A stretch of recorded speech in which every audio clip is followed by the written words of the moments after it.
The hearing will come to order.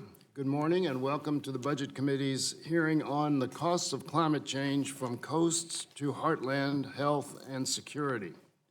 I want to welcome our witnesses here with us today. This morning we will be hearing from Admiral Ann Phillips, Special Assistant to the Governor of Virginia for Coastal Adaptation and Protection, Ms. Stephanie Grant, Senior Manager for External Affairs and Sustainability at Unilever, Dr. George Benjamin, Executive Director for the American Public Health Association, Admiral David Titli, Affiliate Professor of Meteorology and of International Affairs at the Pennsylvania State University, and Mr. Rich Powell, Executive Director at ClearPath. Welcome to you all. We look forward to hearing from you.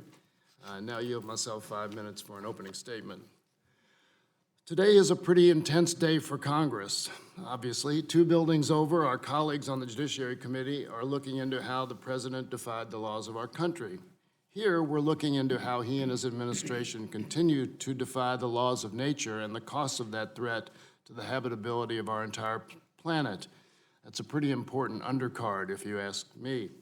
And that's because every day that we wait to combat climate change, the potential impacts on our budget, our economy, our security, and our communities compound. We know that the economic costs of climate change will be significant and far-reaching. But to understand how these costs will affect American life and our fiscal situation, we must look deeper. Today, we will hear from experts on the looming threat of climate change to our coastal communities, agricultural economies, public health, and national security, and the implications for the federal budget. The devastating effects of climate change are already upon us. Families have lost their homes to record storms and raging wildfires and lost loved ones to sicknesses stemming from heat waves and degraded air quality. Our farmers are grappling with changing growing seasons and declining crop yields, while approximately half of all U.S. military sites and 2/3 of the most critical installations are threatened by climate change. Without serious action, climate-related federal spending will continue to rise, and American families will not only have to grapple with the effects of climate change, they will have to foot the bill for the spiraling costs. By neglecting this crisis, we are putting our coastal communities and millions of people at risk. Since 2016, more than 3,400 Americans have been killed by hurricanes, severe storms, and flooding. Homes, businesses, and infrastructure on our coasts are facing more extreme natural disasters. Already, 8 out of 9 U.S. real estate companies are citing operational risks and costs from flooding and hurricanes in their environmental disclosures. As the risk of being hit by a Category 4 or 5 hurricane continues to grow, U.S. military facilities along the coast are vulnerable as well, threatening our military and defense readiness. In the Heartland, farmers are facing declining crop yields and increasingly hostile growing environments. As the climate warms and rainfall patterns change, the soil is eroding, floods and droughts are becoming more common, and the threats of heat stress, diseases, and pests to plants and livestock are exacerbated. Farm incomes are already down almost 50% from 2013, and over the next 3 decades, our agricultural economy could see an annual productivity drop of more than 4% from complications related to climate change. With our farms under siege at home and demand growing worldwide, American families will find it more expensive and more difficult to put food on the table.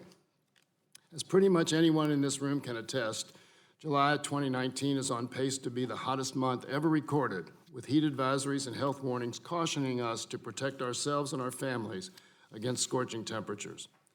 These dangerous heat waves are predicted to become more frequent in the years ahead, posing a severe threat to our nation's most vulnerable. By 2050, more than 90 million Americans, a 100-fold increase, will experience a month or more temperatures indexing above 105 degrees in an average year.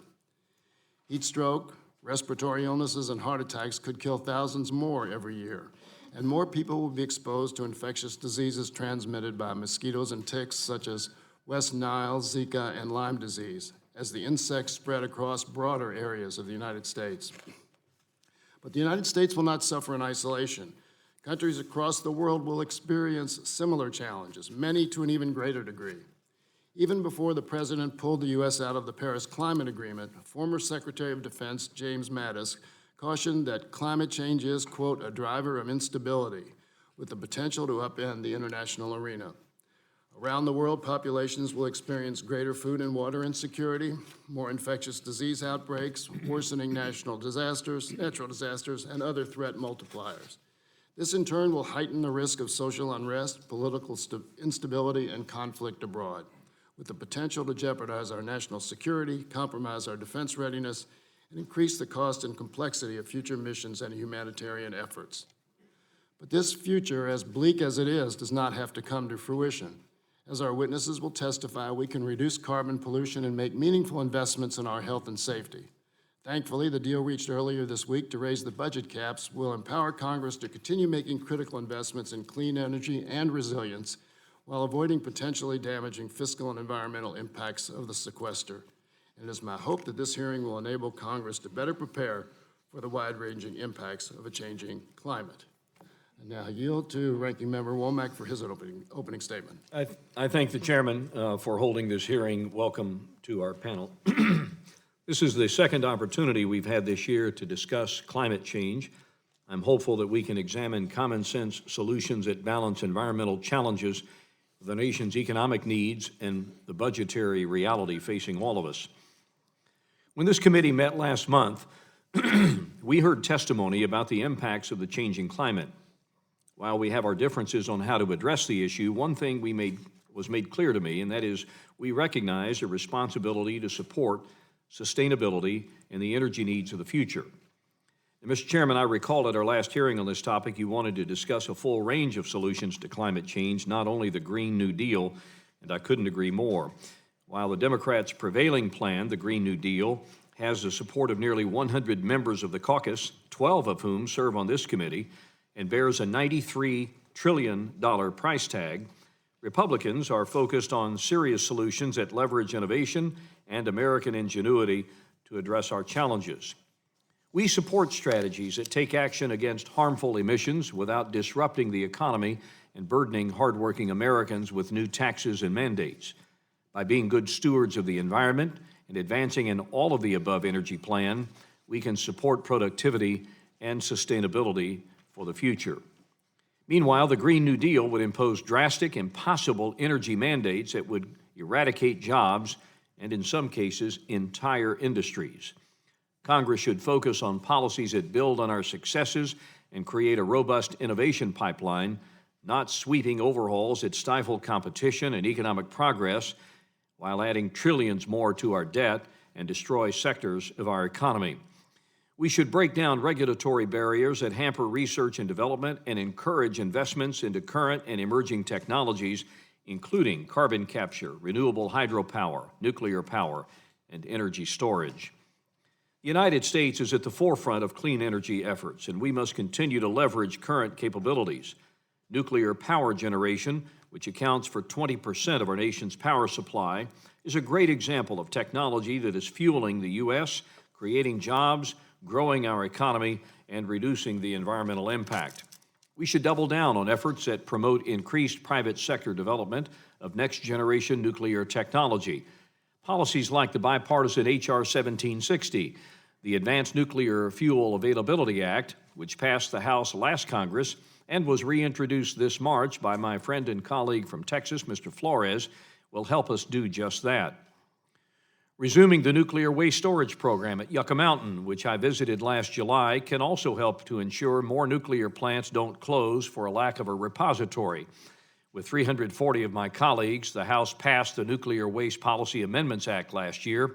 Nuclear energy is important to both our power supply and addressing climate change, and I hope that House leadership will bring this bill to the floor to move forward on this critical nuclear waste storage program.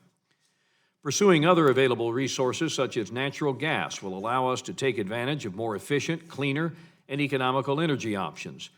Carbon capture technology will make this source even cleaner. My colleague from Texas, Mr. Crenshaw, recently introduced H.R. 3828, the leading act of 2019, bipartisan legislation that prioritizes funding for research and development for technology to capture carbon emissions. I'm pleased to support this bill as well. American ingenuity has solved many challenges, and I applaud my colleagues for pushing effective policies that maintain and accelerate our clean energy edge on multiple fronts. So as we examine the ideas in front of us today, I encourage my friends on the other side of the aisle to consider the solutions that have been put forward by my colleagues. These proposals are bipartisan, they're viable, and they're cost-effective to the radical Green New Deal. It is my hope that we can come together to support market-based solutions that make clean energy more affordable and reliable, create jobs, and address climate change challenges. Mr. Chairman, I look forward to hearing from our witnesses today, and I yield back the balance of my time. I thank the ranking member for his opening remarks. In the interest of time, if any other members have opening statements, you may submit those statements in writing for the record. Once again, I want to thank our witnesses for being here this morning. The committee has received your written testimony, and that will be made part of the formal hearing record. Each of you will have 5 minutes to give your oral remarks. Admiral Phillips, you may begin when you are ready. Thank you, Chairman Yarmouth, Ranking Member Womack, members of the committee. Thank you for the opportunity to testify before you today. My name is Ann Phillips. I serve as the Special Assistant to the Governor of Virginia for Coastal Adaptation and Protection.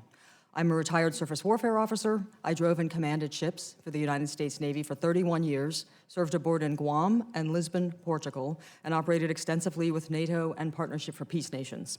I retired in 2014 as a Rear Admiral and Commander of Expeditionary Strike Group 2 and have been involved in multiple efforts since then, highlighting the impact of climate change on national security. Today, I'm here to talk about the significant impact that climate change has on coastal communities in Virginia. There's an urgent need for a coordinated federal effort to deal with the impacts that this is causing to us. This committee can help by recognizing climate resilience and disaster preparedness as one of the country's greatest and most immediate needs, taking action to address that need now. In Virginia, we have over 10,000 miles of tidally influenced shoreline. We've experienced over 18 inches of relative sea level rise in 100 years. The duration, severity, and impact of flooding have increased substantially, and coastal storms are magnified as a result. Projections show we are likely to receive an additional 18 inches of relative sea level rise by mid-century. We are dealing with water where we did not plan for it to be, and which impedes the expected pattern of our daily lives in some form every day. We're not simply preparing, we are living with water now. Virginia, coastal Virginia, has a water-based economy. It is at risk.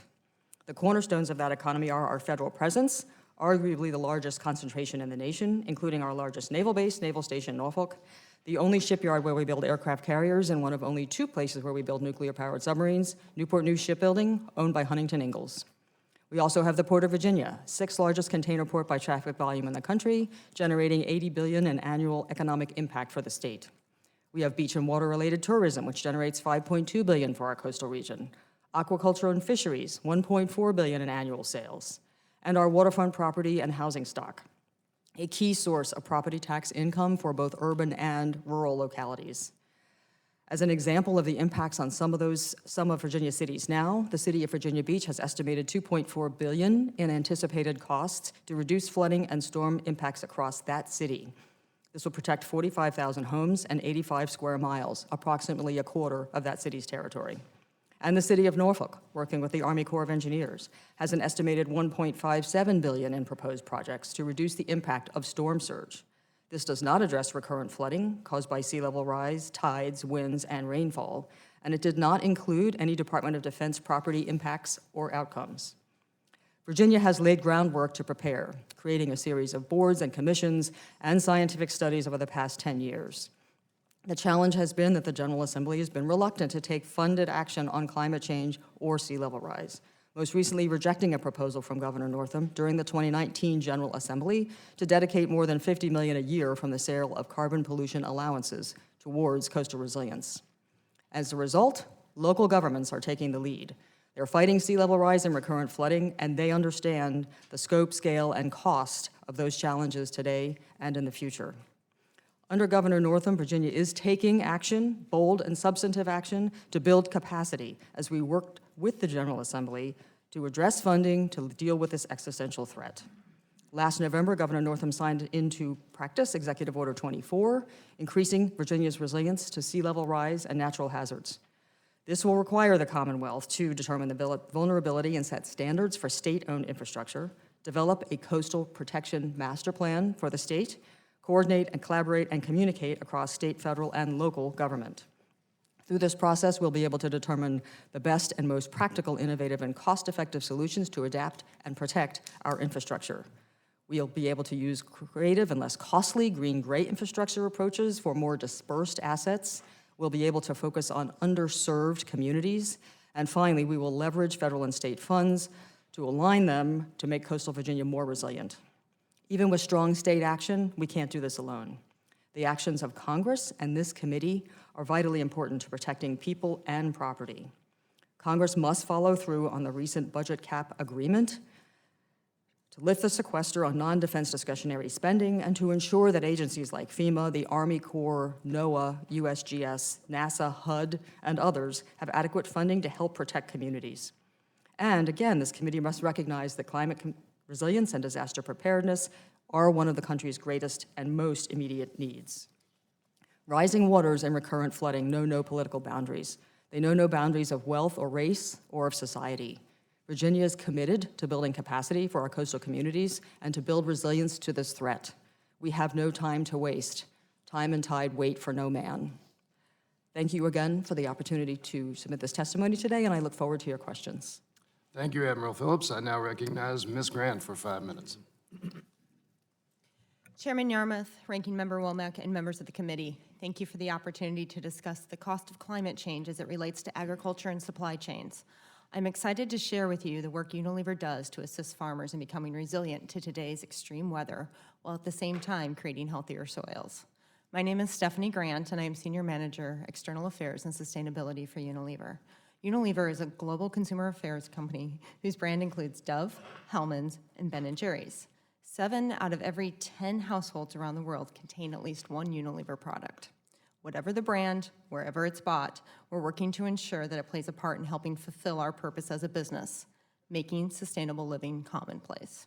We want our business to grow, but we recognize that the growth at the expense of people or the environment is both unacceptable and commercially unsustainable.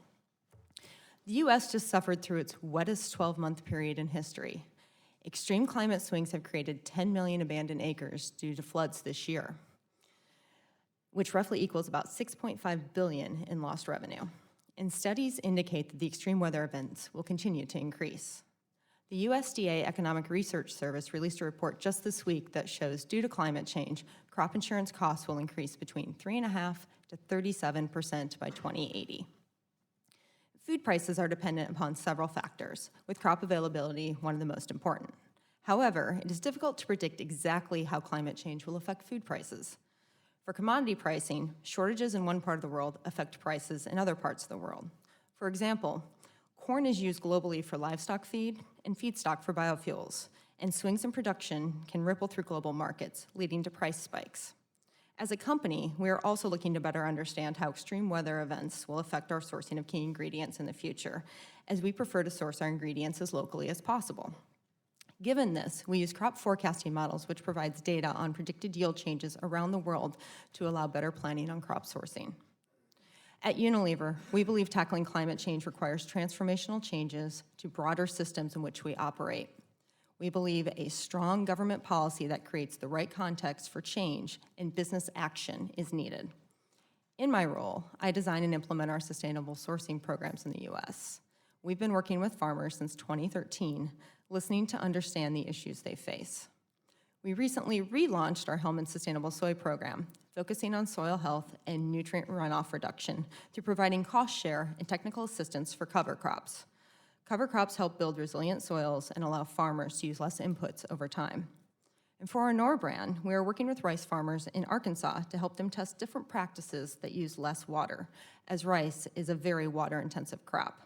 We've partnered with the University of Arkansas to collect and analyze the practices, yields, and water usage, and share the data back with the growers. It is imperative that Congress prepare for extreme weather through policies to help make farms more resilient to be able to adapt to the changing conditions. Since the 1930s, there has not been a piece of legislation that solely focused on soil resiliency for farmers. We believe that focusing on soil resiliency is not as a good conservation practice, but as a good farming practice, will help farmers adapt to the extreme weather they increasingly face. We ask Congress to consider the following to help farmers become more resilient. We encourage Congress to increase funding for the National Resource Conservation Service field offices and grant programs for farmers to test and scale resilient soil health practices. Increased funding is also needed for coordinated national research on soil health and resilient practices, along with continued research into long-term cropping systems. And we believe the Risk Management Agency should treat cover crops as any other crop under crop insurance and allow farmers and their agronomic advisors to make the relevant management decisions.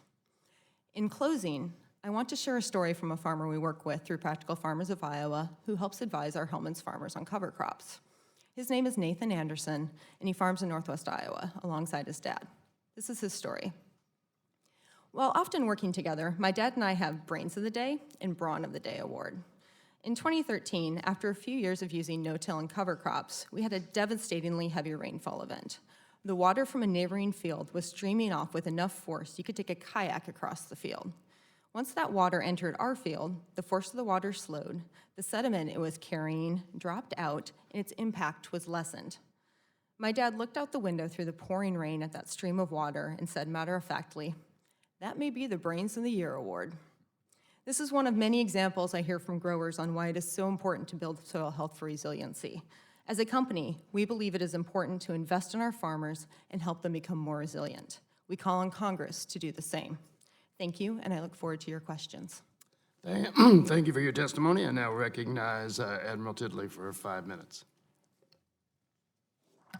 Thank you very much, Chairman Yarmouth, Ranking Member Womack, and distinguished members of the committee for the opportunity to present today. It's a privilege to come before you at this hearing and discuss this very important topic. I'm David Titli. From 2013 to 2019, I served as the founding director of the Center for Solutions to Weather and Climate Risk at the Pennsylvania State University.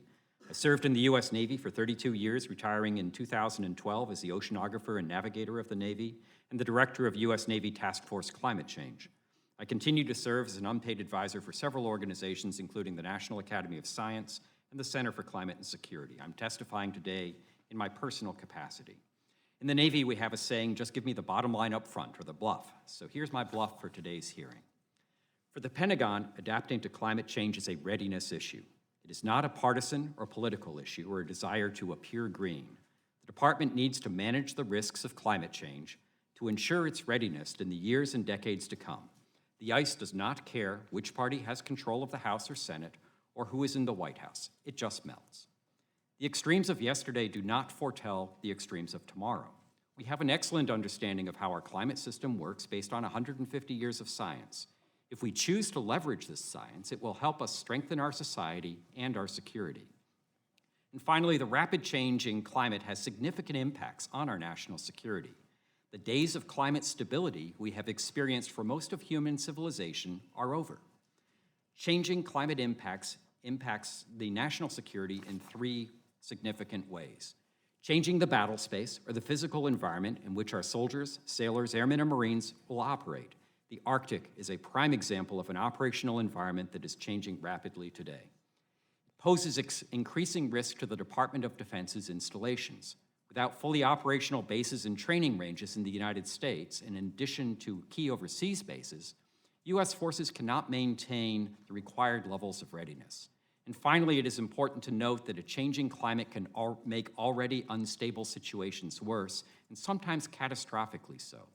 Climate change can be a powerful link in a chain of events that, if not broken, can lead to runaway instability. We will be managing the risks of climate change for decades to come. It is not an issue that will be solved with a single policy or program. So what to do? My written testimony contains specific actions that, if enacted, would help the Department of Defense manage their risk from climate change. These include developing authorized standards, data on vulnerabilities, and the value of each installation, understanding this is a challenge that does not stop at a fence line, and ensuring that a climate sanity check is part of any training, procurement, or base construction process. 50 years ago, we went to the moon and returned safely, not knowing everything we needed to know at the start of that journey. President Kennedy rightfully emphasized how hard meeting the challenge would be, but also how important it was to achieve our goal. In today's dollars, the Apollo program cost about $150 billion. That's a lot of money. But to put it in perspective, natural disasters in 2017 cost American citizens over $300 billion, the equivalent of 2 Apollo missions. We all know we need to expeditiously decarbonize our society and the world's economy, but many of us are rightfully concerned about the potential societal and economic dislocations and costs such policies might bring about. Imagine an Apollo-scale program, $150 billion over a decade, to attack the challenges of energy storage and transmission, cost-effective generation of non-carbon-based power, regardless of weather conditions, and an ability to economically and safely remove greenhouse gases from the atmosphere when that is the only practical solution. Like Apollo, there would be huge private sector participation. Like Apollo, there would be spin-offs that would propel society for decades to come. Unlike Apollo, there would be even greater opportunities for international collaboration. So what should be the goal? To effectively decarbonize the U.S. and the global economies by mid-century without shock and disruption. It will be hard, but so is going to the moon. Thank you very much for your time and attention, and I look forward to your questions. I yield my time. Thank you very much for your testimony, and I now recognize Dr. Benjamin for 5 minutes. Thank you. Chairman Yarmouth and Ranking Member Womack and members of the committee, I wanted to thank you for inviting me on behalf of the American Public Health Association to testify today on the serious public health threats we face from climate change. Let me just point out that we strongly believe that climate change is certainly here now, is impacting our health today. And I want to do that through a look at 3 specific health threats. Let's start with extreme heat. Obviously, we just finished a week of extreme heat across most of the United States. And according to press reports, we've had at least 6 heat-related deaths from this particular heat wave to date. We also know that exposure to extreme heat kills more than people in the United States than any other weather-related threat, more than 600 people annually. We also know that extreme heat events are on the rise, and it's projected by the year 2050 by the EPA that we have approximately 3,400 more premature deaths each year. Heat-related illness disproportionately affects climate-sensitive populations.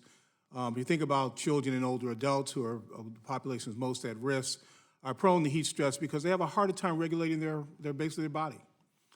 People who work outside, like agriculture and construction workers, are increased risk because they're working outside. Floods are one of the deadliest weather-related hazards in the United States, second only to heat. And we've already seen an increase in the number of heavy precipitation events in the United States, which led to several floods. Now, floodwaters can become contaminated with agricultural waste, chemicals, and raw sewage, and that sewage carries disease, which has disease-causing bacteria, parasites, and viruses.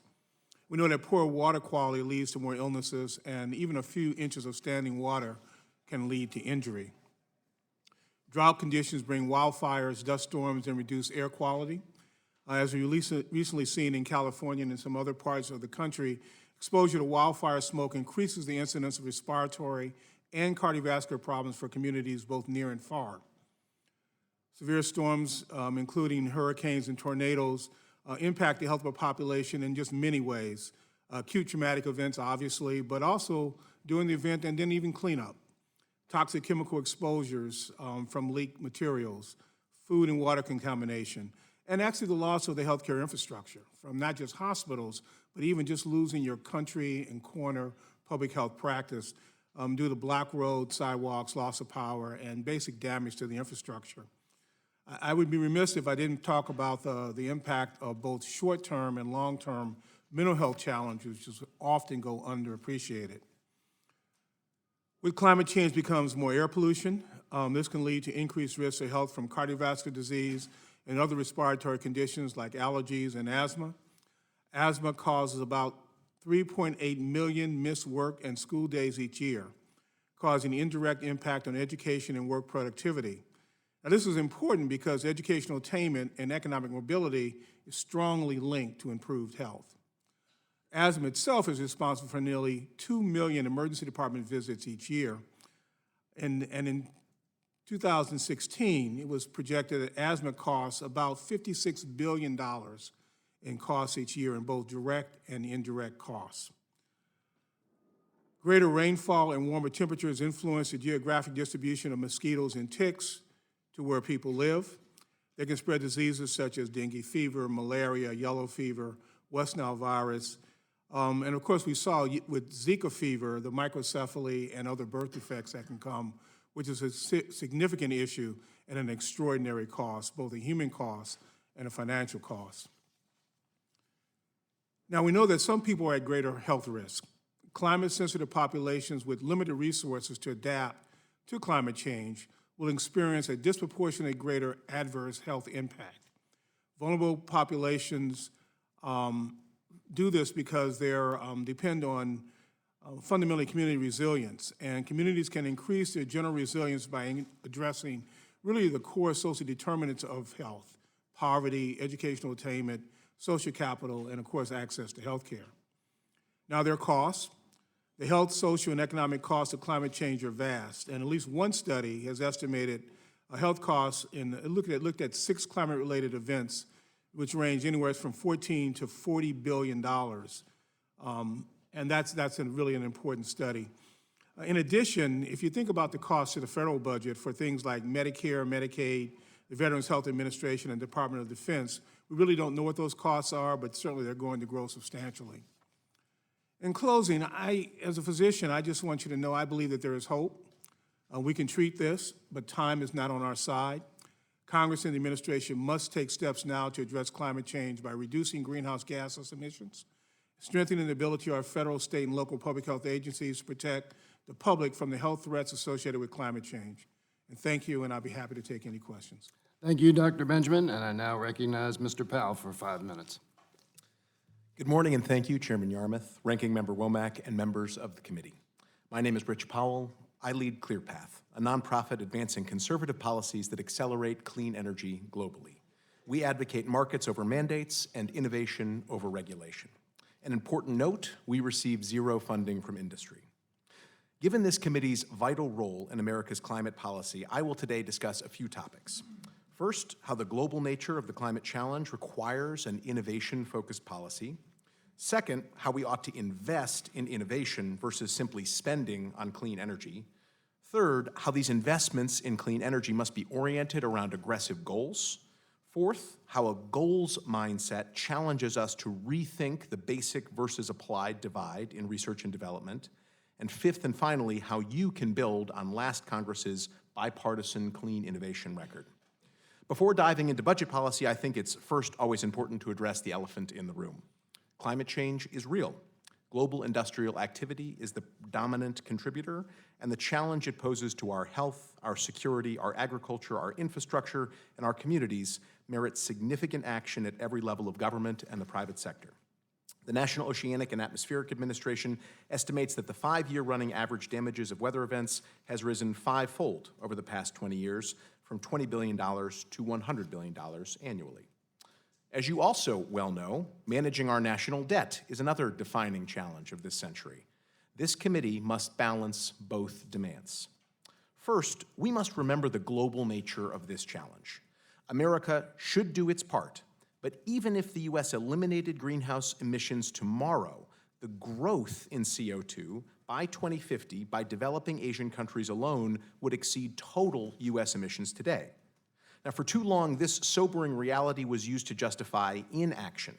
Instead, it should serve as a call to action towards an immense opportunity: high-paying jobs, a manufacturing renaissance, thriving U.S. exports. Second, we need to reorient our climate policy mindset from spending to investing. As a consultant at McKinsey & Company, the most important business philosophy I used came from the great Stephen Covey: begin with the end in mind.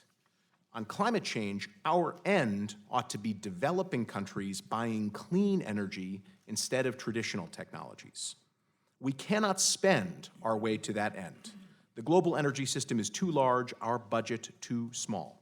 Rather, we must invest scarce taxpayer dollars into clean innovations that the global economy will choose on their economic merits.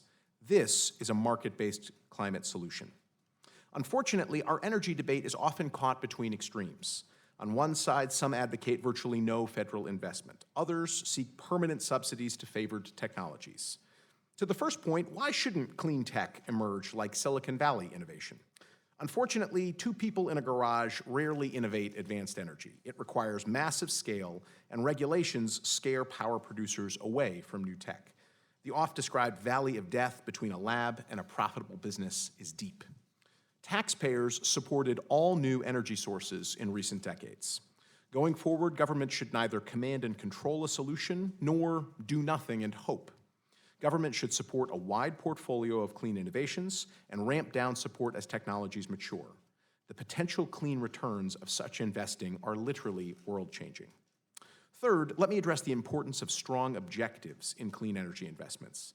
When DOE has clear goals based on market-relevant cost and performance targets, along with strong leadership and accountability and steady investments, it produces breakthroughs.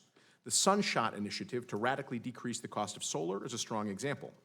Another prime example, since 2013, DOE has invested in next-generation small modular nuclear reactors in partnership with NuScale. Earlier this week, NuScale announced that the U.S. Nuclear Regulatory Commission completed the second and third phases of design review. They are a big step closer to marketing the world's first SMR, potentially by 2026. Fourth, Congress must grow past the outdated mindset of basic-only research. Nothing has illustrated this more than the shale gas boom. This breakthrough produced an economic windfall estimated at $100 billion annually and has driven power sector emissions down since 2005. It emerged from combined basic and applied research and targeted tax incentives and private sector contributions. We should remember that our global competitors have no philosophy against applied research. The Chinese have scooped up U.S. innovators struggling to commercialize here in America. A basic-only research agenda is essentially a subsidy to the Chinese economy, not a wise investment. Finally, how do we build on your strong bipartisan record of clean innovation? The FY18 and 19 appropriations bills were great successes. ClearPath applauded the critical investments in advanced nuclear, carbon capture, grid-scale storage, and other clean energy technologies. Lawmakers maintained U.S. leadership in clean innovation, a principle essential to prioritize again in your FY20 bills. Steady DOE funding is required, but even more important are direction and goals to ensure dollars are invested wisely. Thank you again for the opportunity to testify. ClearPath is eager to assist the committee in your important work. Thank you, Mr. Powell, and thanks again to all the witnesses for their prepared remarks. And we now begin our question and answer period. The ranking member and I will defer our questions till the end. So I now will yield 5 minutes to the gentleman from Virginia, Mr. Scott. Thank you, Mr. Chairman. Mr. Chairman, one reality with climate change is the same reality that we're going to address this afternoon with the pension crisis, and that is that the cost of doing nothing greatly exceeds the cost of doing something. We know with the pension plan, we could fix it for about $50 billion. If we do nothing, the federal budget will be hit with $170 to $400 billion. Climate change is the same. We need to make the investments in climate change for resiliency when the flood comes or when the event occurs. If you have invested in resiliency, the damage done will be much less. Let me ask Admiral Phillips, and I thank you for your service in the military and continuing that service, helping us address the sea level rise. Could you tell us what the cost of sea level rise will be to our military if we do nothing? Congressman Scott, thank you very much for that question. The challenge for the military is, of course, focused on readiness and resilience. And the cost of doing nothing is that they will be repeatedly exposed, as they have been this year with Tyndall, with Offutt in Nebraska, to repeated incidences of increasingly severe weather-related impacts that have cost outcomes.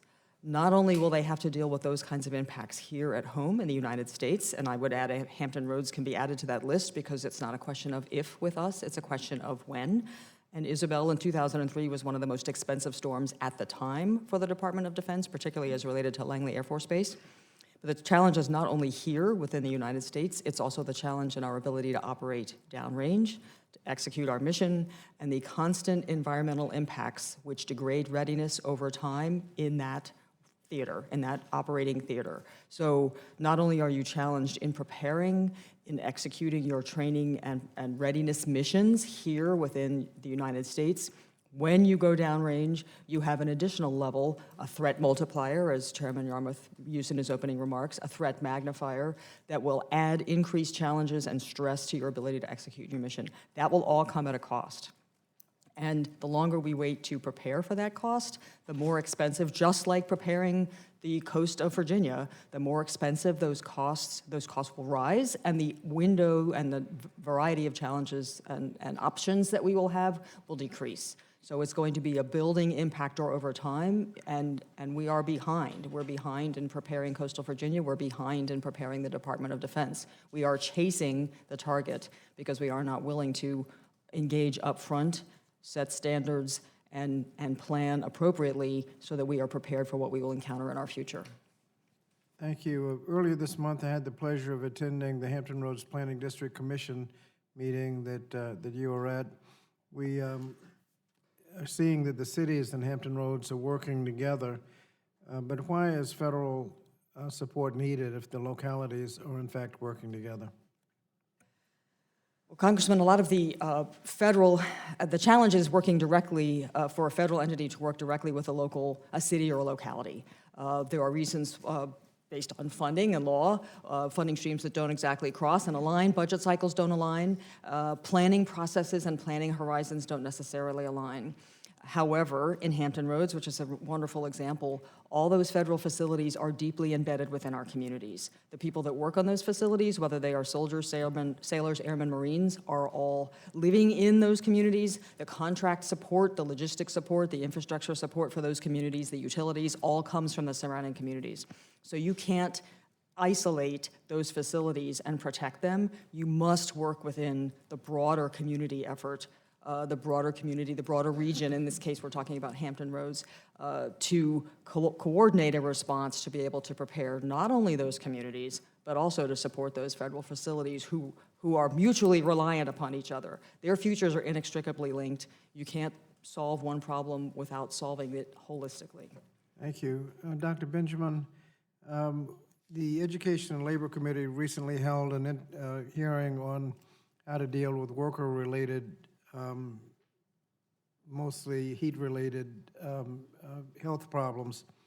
How can we best protect the health of workers who are exposed to heat on a regular basis? You know, it's, I spent the first 9 years of my clinical career practicing medicine in the Army. And one of the things I learned was that it was very important for a commander to be responsible for their troops. And that means keeping them physically fit, well hydrated, and paying a lot of attention to the weather, and building that into the work process to protect workers. And that's going to be essential that we do that, and that we pass legislation to ensure that workers are properly protected. I know there's some legislation on the Hill right now to begin looking at that, and we've been in support of that legislation. Thank you. Gentleman's time has expired. I now recognize the gentleman from Georgia, Mr. Woodall, for 5 minutes. Thank you very much, Mr. Chairman. You described the Judiciary Committee hearing going on across the way in your opening statement. I don't think any minds are going to be changed or any new information is going to be provided there this morning. I hope that is not going to be true of our committee here. You also referenced the administration as continuing to defy the laws of nature and the cost of that threat to the habitability of our entire planet. I know a lot of folks believe that to be true, which is why I very much appreciated, Mr. Powell, you're referencing the last 2 years of success, bipartisan success that we've had. I don't see a pathway forward in an us against them dynamic. To your point, it's not just us against them, Democrats and Republicans. It can't be us against them on a planetary level. We're all in this together, and I very much appreciate your bringing that forward. I'm thinking about that Apollo level project that Admiral Titli described. In your testimony, Admiral Titli, you said the days of climate stability we have experienced for most of human civilization are over. Is an Apollo level project going to change that statement? Is that your conclusion if we do nothing? Or is that your conclusion even if we engage at the very high level that you're proposing? Thanks very much, Congressman, for the question. So If we do nothing, if we continue business as usual, then that stability that we have built human civilization on is absolutely over. And we are going to take ourselves, not to be apocalyptic, but we are going to take ourselves into a place where we have not ever seen civilization before. 7, 8 degree average temperature rises, and that would equate long-term to sea level rises of 20 to 30 feet. All of which we could prevent So if we were. Exactly, if we get serious about this issue, and I would define 100 to 200 billion, roughly an Apollo-type program, wisely spent, wisely managed with leadership, and as one of the witnesses said, as with defined goals. So how do you buy down this risk? And the way we buy down the risk is to ultimately decarbonize not only the U.S., but the world economy. And then we can get back to stability, or more stability, and we've managed this problem. Well, Mr. Powell mentioned we've got to figure out where it is that we're going. I'm thinking about your testimony, Ms. Grant, about Unilever. Even within a company, you all have set carbon pricing at 3 different levels, as I understand your testimony. One Unilever-wide, one with Ben & Jerry's and its supply chain, and one with your Love Beauty Planet. Love Beauty Planet line. How in the world am I supposed to bring 435 members of Congress together on a carbon pricing scheme that's the right one, when even as a company that is following your internal drive, you've not been able to come together on a single carbon pricing model? Within that, we do allow some of our companies, such as Ben & Jerry's, to operate on their own as we brought them in, and we let them continue operating with that. But we do have a number of principles and groups that we support, that we put out principles that we would suggest, and I'm happy to give those to you after the hearing to kind of lay out what we think it should do. But we do support carbon pricing and think that's a way forward. If we set a carbon pricing model as a nation that was lower than the one that you all have adopted as a company, would you lower your standards to meet the new federal mandate? As we're a global company, we'd probably keep our global level. Probably would. Mr. Powell, let me tell you, every time I drive up the BW Parkway, I'm going through Northeast D.C. and Maryland, where I see all the solar panels on the north sides of houses under big, beautiful oak trees. Drives me crazy because I know that a taxpayer at the federal, state, or local level subsidize that, and we're not getting the smart value out of that. When you're talking across the spectrum in your business, do you find any resistance on whether it be ideological or international towards trying to find a smart pathway forward, as opposed to just throwing everything against the wall and seeing what sticks? That $100 billion program can go by pretty fast, that Admiral Titli mentioned, if we're just throwing it everywhere instead of at the very targeted places that we know we can do the most good. I do think most folks, and I think there's wide bipartisan support for a smart, goals-oriented investment policy in this space. I do think that there has been a tendency to try all of these efforts, right, like widespread rooftop solar, for example, that actually have very, very small kind of carbon impact. We would argue that the thing we've got to be thinking about is much more, how does a Nigerian energy policymaker, how does an Indian energy policymaker think about what they're going to do, and what's a like-for-like substitute to the kind of investments they're going to make? So if they were going to build a massive new traditional coal-fired power plant, the substitute for that is probably going to be another great big power plant like a nuclear reactor, or a coal plant with carbon capture, or a natural gas plant with carbon capture, or a huge grid-scale solar project with battery storage attached, and that's actually the kind of thing that we ought to be focusing more of our attention on, more globally relevant sorts of clean energy solutions. That seems like something we could find a vast agreement on, Mr. Powell. Thank you very much. Thank you for your indulgence, Mr. Chairman. Absolutely. Gentleman's time has expired. I now recognize the gentleman from Massachusetts, the Vice Chair of the committee, Mr. Moulton. Thank you, Mr. Chairman. Admiral Titli, could you address the degree to which climate change, increased droughts, and things like that are already exacerbating national security issues around the globe, places like Syria, the Sahel?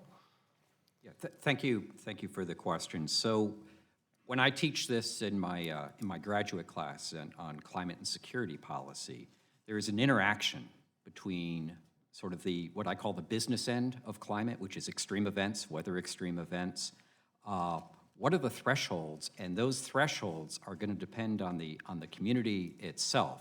I mean, if you're a farmer in Syria, you probably have different agricultural thresholds, let's say, than somebody with sophisticated irrigation in the United States. And then finally, what's the government response? What's the society and government response? And as we've seen in Syria, when we had an extreme drought, and my colleagues in the attribution world can definitively link that drought to our changing climate, and the crops fail, and you have a government that not only does not help its people, but it's actually whooping up, it's exacerbating the ethnic tensions, you then have a catastrophe. And we've seen this catastrophe play out in geopolitically, we've seen it humanitarian, we've seen the migrations. So all of those come together. So the climate is what I talk about as a link in a chain of events. If you've ever done an aircraft mishap investigation, many things come together, and climate is one of those pieces. But it also depends on what are the thresholds and what can be the society response. Does America face a greater threat from Russia in the Northwest, in Alaska, because of climate change? I think threats are a combination of capability and intentions. Because I can tell you that the commanding general of the base up there made it very clear to members of the Armed Service Committee that we do. He sees, yes, the Russians are certainly very active in the Arctic, and they continue to be active in the Arctic. And as that ice melts, there's a reason for that, because the economies, the shipping routes, at least seasonally, are ultimately going to move up there. Do we face global? What are the costs of the threats to installations like Paris Island, for example, where half the country's Marines are trained?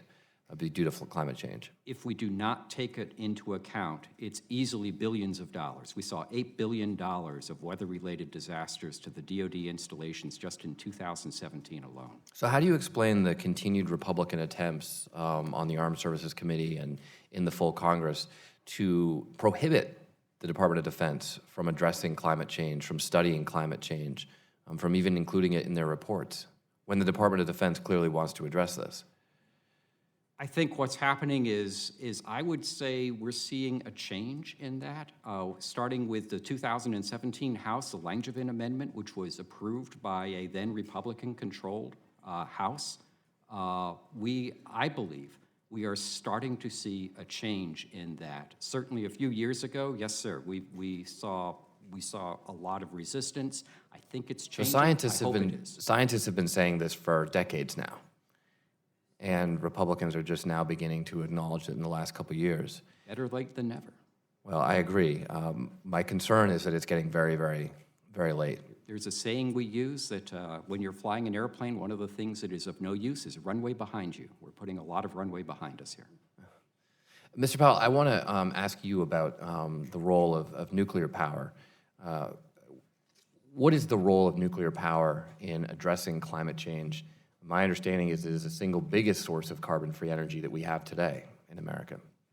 First, thank you for the question and your attention to this issue. It is indeed the largest source of carbon-free generation in the United States today. It's more than 50%, so it's larger than all of the wind and all of the solar and all of the hydro and all of the biomass combined right now in the U.S. Into the future, it's likely to remain a dominant source of clean energy. It's really the one source of clean energy we currently have that can operate 24/7 and with high resilience, even in very difficult conditions. And virtually every climate model that looks at how we would get to a zero emissions future has a very large role for both traditional and advanced nuclear energy. How many Americans have died due to nuclear power accidents? I don't believe any Americans have died due to nuclear power accidents. Do we have premature deaths due to coal-fired power plants through asthma and other things? Those emissions are contributors to premature deaths, yes. Great, thank you, Mr. Chairman. I yield back. Thank you, gentlemen. His time has expired. I now recognize the gentleman from Missouri, Mr. Smith, for 5 minutes. Thank you, Mr. Chairman. Mr. Chairman, at the beginning of your opening statement, as the gentleman from Georgia referred to, you were talking about the judiciary hearing that's going on in Rayburn, and you said that that committee hearing is based on, because the president has defied the laws of the country. Well, this committee might need to do a hearing. Because there's this law called the Congressional Budget Accountability Act of 1974.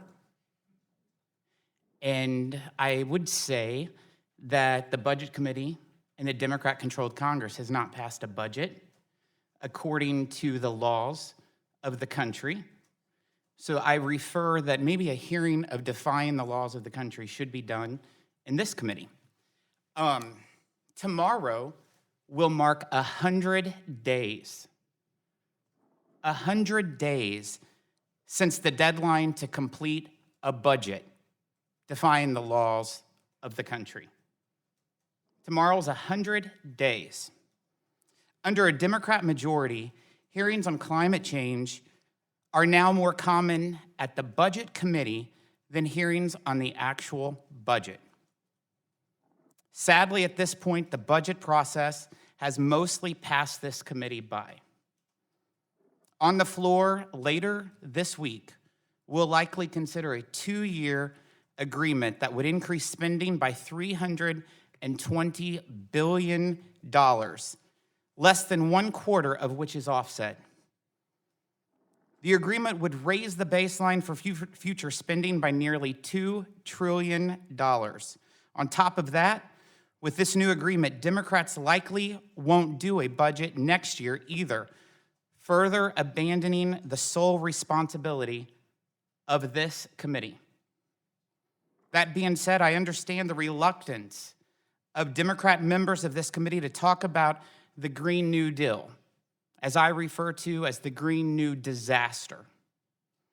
But without a budget, the Green New Disaster is the only comprehensive plan Democrats have put forward to show their visions for this country. And it truly is a comprehensive vision. A statement from the office of one of the chief authors confirmed it about it's more than climate change. Quote, "It wasn't originally a climate thing at all. We really think of it as how do you change the entire economy thing," close quotes. So 12 Democrat members of this committee are co-sponsors of this resolution, which according to the authors is an economy-altering vision. We don't have a budget for this year and likely won't have one next year either. With all that in mind, I don't see how we can avoid talking about the Green New Disaster. We can't avoid talking about the fact that the estimated cost per household will be over $60,000 a year.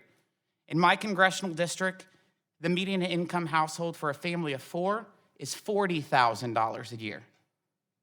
Think about that. Given that in 2017, U.S. carbon emissions were at their lowest since 1992 without eliminating air travel or cows, such as suggested by the Green New Disaster, and that China and India alone were responsible for almost half of the increase in global emissions that same year. I think my colleagues will agree that the cost hardly seems worth it. In fact, the EPA just released a report showing how much U.S. air quality has improved over the last 44 years. The findings show that during that time, emissions from the 6 common pollutants dropped by 74%, all while American energy consumption increased.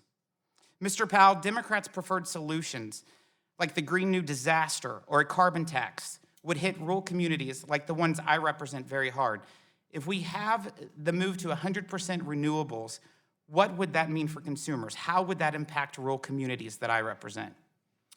I think you'd first have to ask Congressman whether a move to 100% renewables is even possible. Many studies have shown that that's a virtually impossible proposition for our power sector. But if you did believe it was possible and the investments were required, it's likely that it would very significantly increase electricity prices, which is completely unnecessary when we think about getting the power grid down to very low emissions. We can leverage other technologies like advanced nuclear energy, fossils with carbon capture, grid-scale storage, combined with some more renewables, and we can do it in a much cheaper fashion and a much more reliable fashion for consumers. The gentleman's time has expired. I now recognize the gentleman from New Jersey, Mr. Sears, for 5 minutes. Good morning. Thank you, Chairman, and thank you, our witnesses, for being here today. I represent a district in New Jersey across from the Empire State Building. Basically, it's the 8th district. It's a very, very complex district in terms of transportation network. And it's very susceptible to the rising sea levels. During Sandy, we got hit very, very hard. We're still feeling the impact of that. The Gateway Tunnel was flooded with salt water. Now the cement on it has been eroded by the salt. This was supposed to be this once in a century superstorm. There seems to be more than just one nowadays. I mean, we just got hit yesterday hard again with a big storm with a lot of floods in my district. So can you speak to the increase in weather events which continue in similar manners? I mean, I assume that these are going to be more and more often, the kind of storms that we're going to be seeing. Thanks, sir. You're exactly right. This is one of the significant impacts of a changing climate is as we warm the earth, we increase the water cycle, we supercharge it. So that what might have been a 1 in 100 or 1 in 500 storm now becomes a 1 in 20 or a 1 in 50 storm.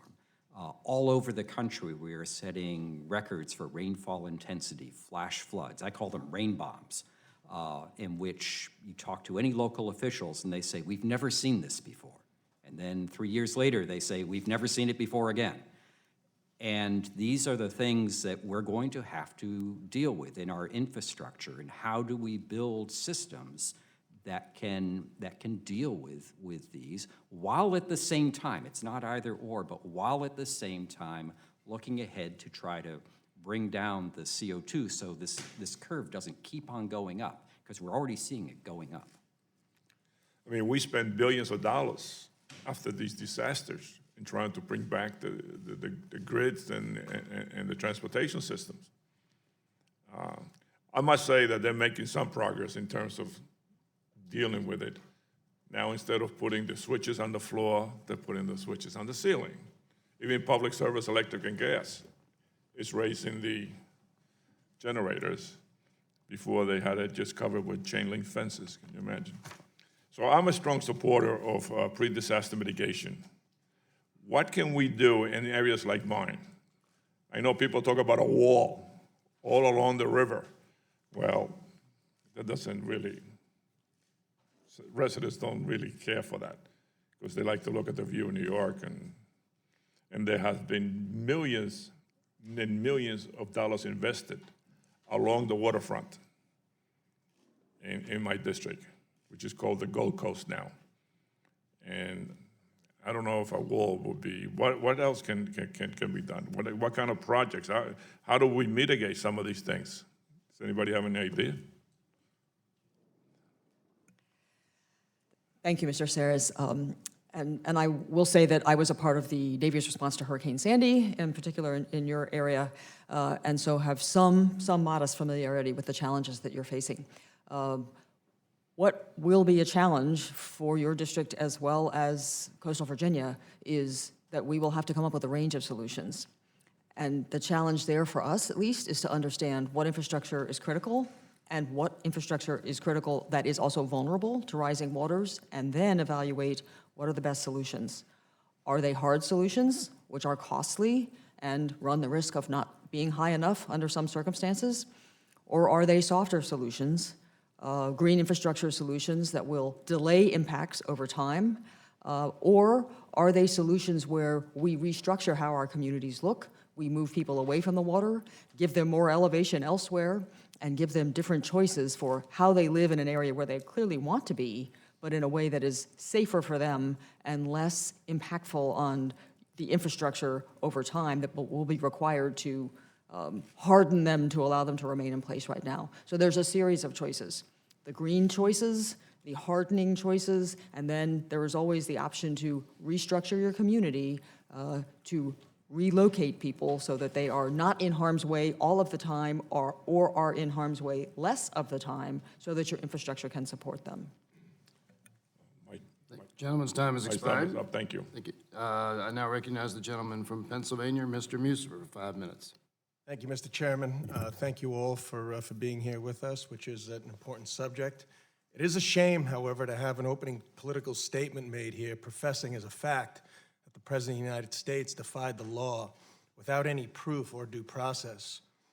Such statements may lead some people here to think that some on this dais attended the Fidel Castro School of Law. But back to what we're here for, to discuss this important issue. The private sector, state governments as well as county facilities, are already working to be very innovative and reduce emissions at their own pace. I find it to be a relatively rapid pace. We are seeing the benefits. The U.S. is leading, according to some recent data and reports, reducing greenhouse gases more so than any other country that was in the data pool, which was quite a lot. This data is factual. In fact, China and India, who are part of the Paris Climate Accord, are responsible for almost half of the increases in global carbon emissions. So businesses in my district sort of get it. It's a very positive thing for their employees, for the community. Along with it being a positive feel-good thing, it's saving them money. They're finding it some great efficiencies.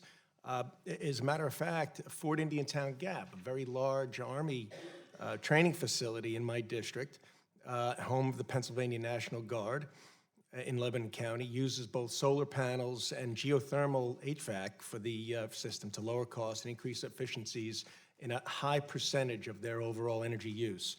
So we must look at trends and be data-driven, realistic, and also be economically feasible in our solutions. And that's what we all should be here to try to find solutions. So I'd like to start, Mr. Powell, with you. Are you finding American business trends to be in line with what I'm saying and become more efficient, more green, and more cost-effective? Well, first, thank you for the question. It's always great to discuss these issues with a fellow Northeastern Pennsylvanian. I think we are absolutely seeing remarkable commitments from the private sector on this. If you just take a look at the utility power generation sector alone, in the past year, we've had a remarkable set of commitments from major utilities to get to 80% or even 100% emissions reductions by the middle of the century. If you look at companies like Xcel and AEP and Southern Company and many others. I think at this point, the Edison Electric Institute estimates that its utility members will have decreased their emissions by 50% by 2030 through the use of new technology and through the switch from coal to natural gas in many cases. So do you have data as to whether or not the private sector or government mandates are making stronger strides? Well, right now, if you look at what's decarbonized the U.S. power sector in the past 10 years, it's down about 30%. And of that 30% reduction, about 2/3 of that does come from the switch of some coal to some natural gas. Most of that, at this point, is a market-driven sort of private sector decision. It's just simply a better, cheaper technology to use natural gas. Now, that was because of significant federal investments in the natural gas space that were made in the 80s and late 90s. There was a lot of federal basic and applied R&D, about $500 million through the Office of Fossil Energy. There was a public-private partnership with Mitchell Energy down in Texas, and there was about a $6 billion targeted tax incentive, the alternative production credit, which helped that industry scale up. But then we found this better mousetrap. We found a technology that was cleaner and cheaper and better performing than the alternatives, and the private sector's picked it up. Yeah, by all means, and who would be against such public-private partnerships that actually do work out for the long term? Do you find something like the Green New Deal, a huge government, multi-trillion-dollar mandate, to be something that will be worthwhile? When we think about climate policy, we think it's got to pass 3 tests, sort of technical feasibility, political sustainability, and global impact. And unfortunately, I don't think the Green New Deal passes any of those tests. Okay, and what countries are as focused as we are, as the United States is, on private sector innovation and where the trends are equally positive? We're doing pretty well. There aren't as many countries doing better than us. I will say the United Kingdom has a pretty good track, and it's because they're pursuing an all-of-the-above clean energy approach. So they got a big program in renewables, they got a big program in nuclear energy, they're experimenting with clean fossil fuels and carbon capture. They have a commitment to hydropower, especially in the north. They're using everything. Thank you, Mr. Chairman. I yield. Okay, gentleman's time has expired, and now recognize the gentleman from California, Mr. Panetta, for 5 minutes. Thank you, Mr. Chairman. I appreciate this opportunity. Ladies and gentlemen, thank you for your testimony, for your participation in this very important hearing, as well as your preparation for it. I know it's taken a lot for you to get here, but thank you very much for everything that you have done and will continue to do, especially in this area, addressing climate change.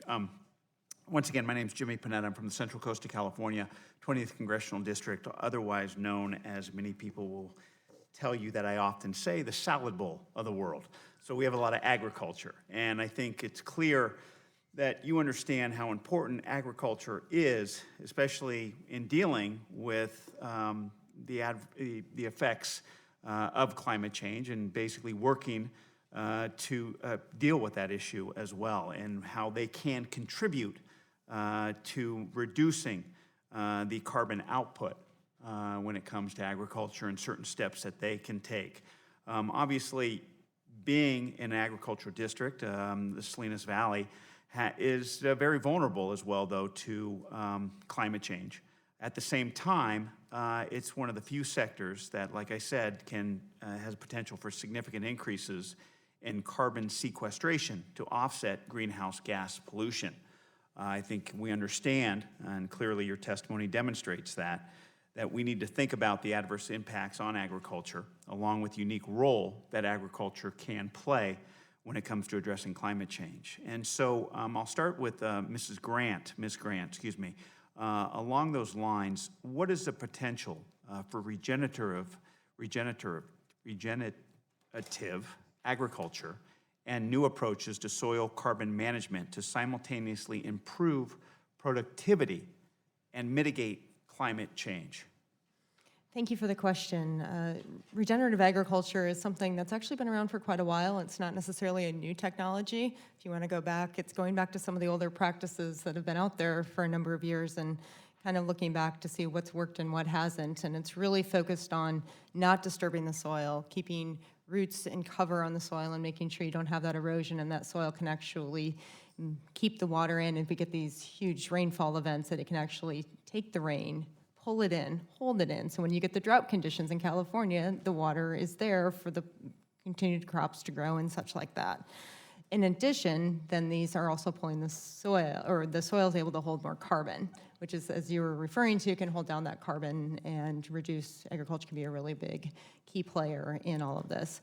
Currently we're seeing a lot of issues around the sense of farmers. It's a new practice. It's different from what they've been used to. And it takes a really big mindset change for farmers to do this. So some of the regulations, crop insurance is set up in such a way that it's not advantageous to make these. You could actually risk defaulting on your crop insurance by doing some of these practices the way RMA regulates it today. And so those are a number of things we think, getting farmers out there to understand it better, to work together and learn from each other on it is a big key of this, and it's really a path forward in our view. In regards to that, how can obviously having these types of discussions, getting them talking about it, the knowledge about it, in that sense, what role can the federal government play in order to further this conversation and actually lead to steps that our people in ag can take? The conservation title that was funded in the last Farm Bill took a step of the way there, but I think really focusing on being able farmers to test out these practices. You're not going to go in and do all these practices on, if you've got a 500-acre farm, you're not going to do this on all 500 acres. Farmers want to go in and test this on 40 acres, test it out, see what works, learn from it, and then slowly expand it out. And so it's going to be a time and a process. So funding to be able to do that, because I've had a farmer tell me for cover crops, for example, he was a second year of farming, and he told me, I don't want to try them because I'm afraid I'm going to screw up my cash crop. So what we actually did as a company, we're funding the cost of the cover crops for 2 years for him to say, go in and try it on 40 acres, and we'll cover that cost, so you're not out at least the $40 an acre to try it. And you can learn from it and hopefully expand it on. Those are the types of things, having the technical assistance for farmers to be able to understand that. So that's why funding the National Resource Conservation Service offices and the field offices, having people in those offices to help provide that technical assistance, providing the grants and the programs, whether it's public-private partnerships, companies such as ourselves putting our own cost share in on these, bringing together government, putting those together to help keep farmers whole as they try these and learn and being able to take this. And the biggest thing that government can do is stop looking at this as a great conservation practice. This is a nice thing to do. No, these are good farming practices, and that's how the government should look at these, and that's how USDA should be talking about these instead of, oh, it's a nice conservation practice to do. Fair enough. Thank you, Ms. Grant. Thanks to all the witnesses. I yield back. The gentleman's time has expired. I now recognize the gentleman from Oklahoma, Mr. Hearn, for 5 minutes. Thank you, Mr. Chairman, Ranking Member Womack, for having this hearing today, and I especially want to thank Admiral Phillips and Admiral Titli for your service beyond what you're doing today. Thank you for being engaged in protecting our country as we go forward. Climate change must be addressed without sacrificing our country's economic and fiscal well-being with destructive policies like the Green New Deal, with an undisputed cost of $93 trillion and a regressive carbon tax. And the social proposals that are included in that Green New Deal, as my colleagues have talked about, and the carbon tax are costly and will have devastating effects on energy reliability and economic growth. Not only would these proposals be disastrous for the economy, energy reliability, and our national security, they'd cause American households to face skyrocketing utility bills. According to an MIT study, a 100% renewable energy grid would cost American households $150 to $300 per megawatt hour. In 2017, the average electric bill was $111. A fully renewable electricity system would require a 286% cost increase, resulting in electric bills up to $3,882, higher than their current average cost. This would adversely affect poorer communities who already have trouble paying their utility costs. Low-income households will be the hardest hit, as they already spend nearly 3 times as much of their income on electricity costs when compared to higher-income households. Effectively, Democrat plans such as the carbon tax and the Green New Deal would cause hardworking Americans to choose between the ability to feed their families or paying their utility bills and filling their car's gas tank, thereby doing irreversible damage to vulnerable communities.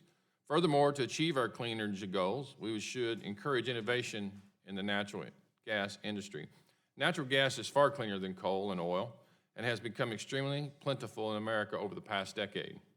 Natural gas is poised to become one of the world's most dominant energy sources and has drastically cut Americans' emission levels to those not seen in decades. The United States is now the leading producer of natural gas in the world. Lowering regulatory hurdles to increase liquefied natural gas exports would spur our nation's economy, meet global energy demand, and help other nations hit their climate goals with cleaner burning natural gas, thereby lowering emissions globally, not just here at home. If Democrats really support lowering global emissions, they should also support the use of natural gas, as it would help to achieve the environmental results that we all desire. That said, my questions are directed at you, Mr. Powell. Do you think natural gas, I think you stated this, but do you think natural gas is a solution to addressing climate change? I do. It has been the most important solution in the United States over the past decade. So what are the benefits?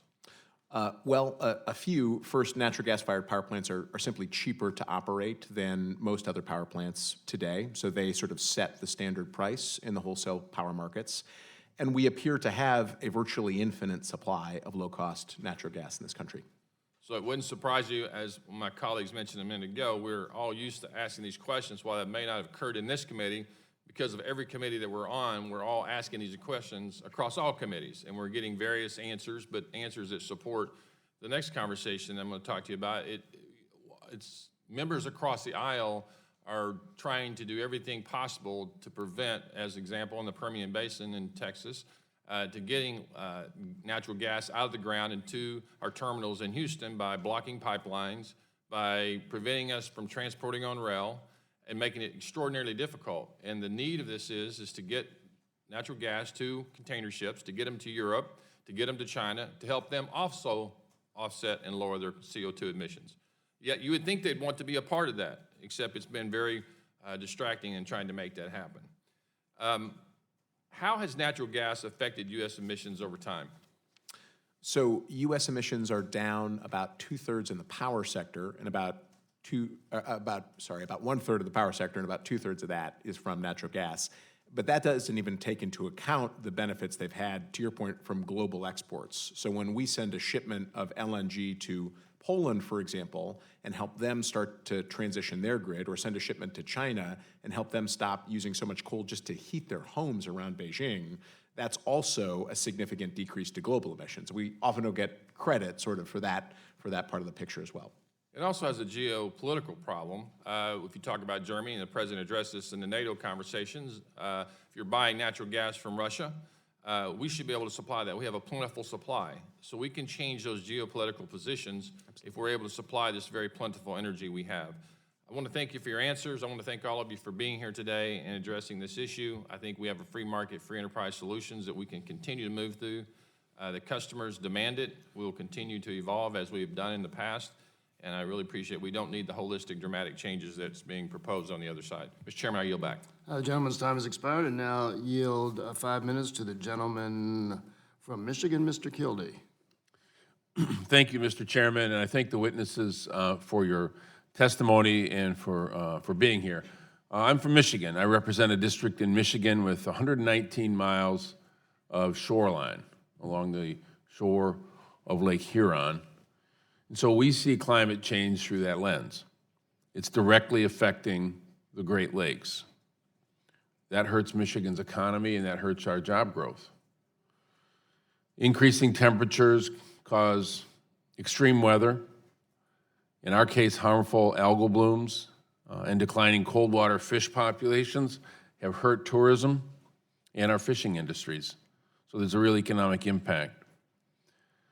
And furthermore, water level changes, severe water level changes, affect trade and shipping as cargo ships have to adjust their trips within the lake. So I believe that for the people I represent, we actually have to do a lot more. I do hear a lot of folks say that in general we need to do something about it, but seem to object to every specific suggestion that comes up. I think one area where we can do a lot more is incentivizing both individual and business behavior through the tax code. We focused a lot on credits, tax credits for renewable energy development and encouraging energy efficiency through pushing for cleaner vehicles, because the transportation sector is the largest source of greenhouse gas emissions in the U.S., which is obviously a direct driver of climate change. So one way to reduce these greenhouse gases and their impact on the environment is incentivizing more people to drive electric vehicles, for example, thus reducing their pollutants and negative health impacts from the exhaust from carbon-based vehicles. So that's one of the reasons that I have taken action to introduce legislation, the Driving America Forward Act, which has both support from environmental and health groups as well as auto companies to incentivize more electric vehicles. So I have a question, because very often we focus on the price of policy, and there's been some pushback even on the efforts that I have around electric vehicles, because there's a price to it.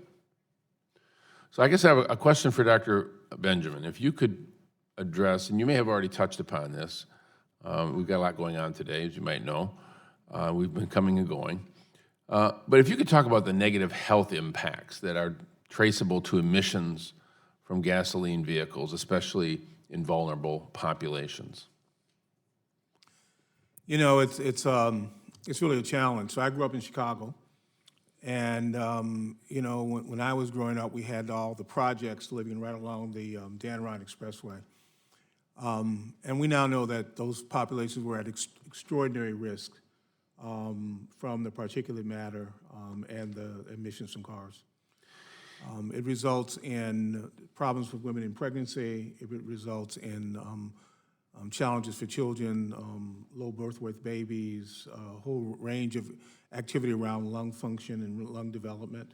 So exposure to those emissions obviously has a health implication that affects everyone who's exposed to it, but in many cases disproportionately affects people who are already living in challenged circumstances, particularly in poverty. Yeah, the closer you are, the more you're impacted, and those places tend to be in communities of low-income communities. So this gets to the issue of the price of something versus the cost of not doing anything.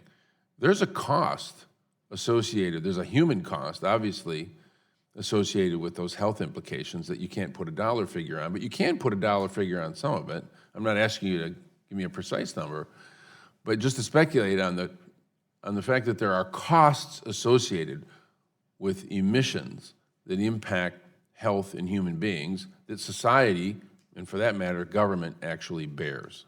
Would you agree with that? It's billions of dollars, and we pay through our health insurance dollars each and every day.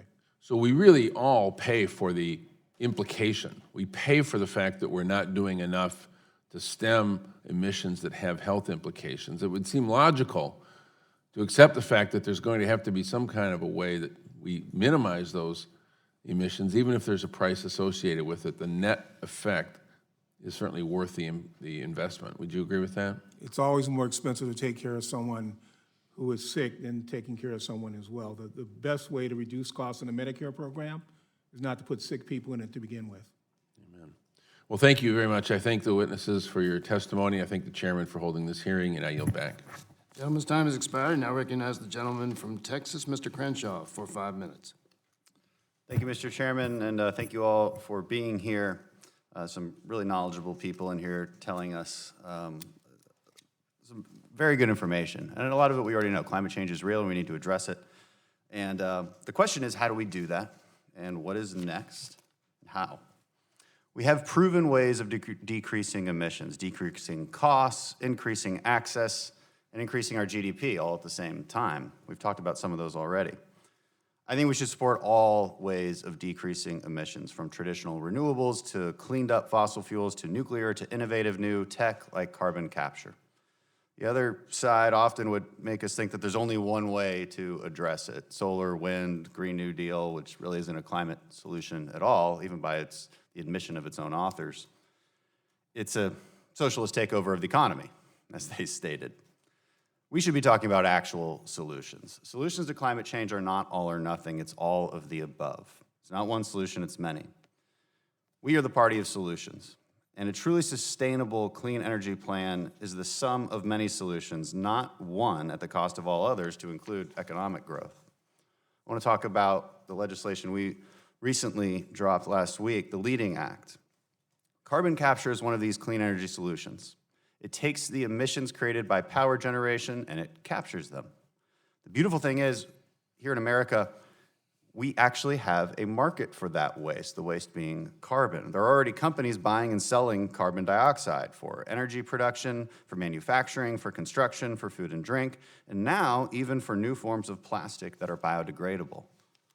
So rather than eliminating our main power source, which is fossil fuels, we found a way to, 1, make them clean, and 2, keep them cheap, and 3, use the waste.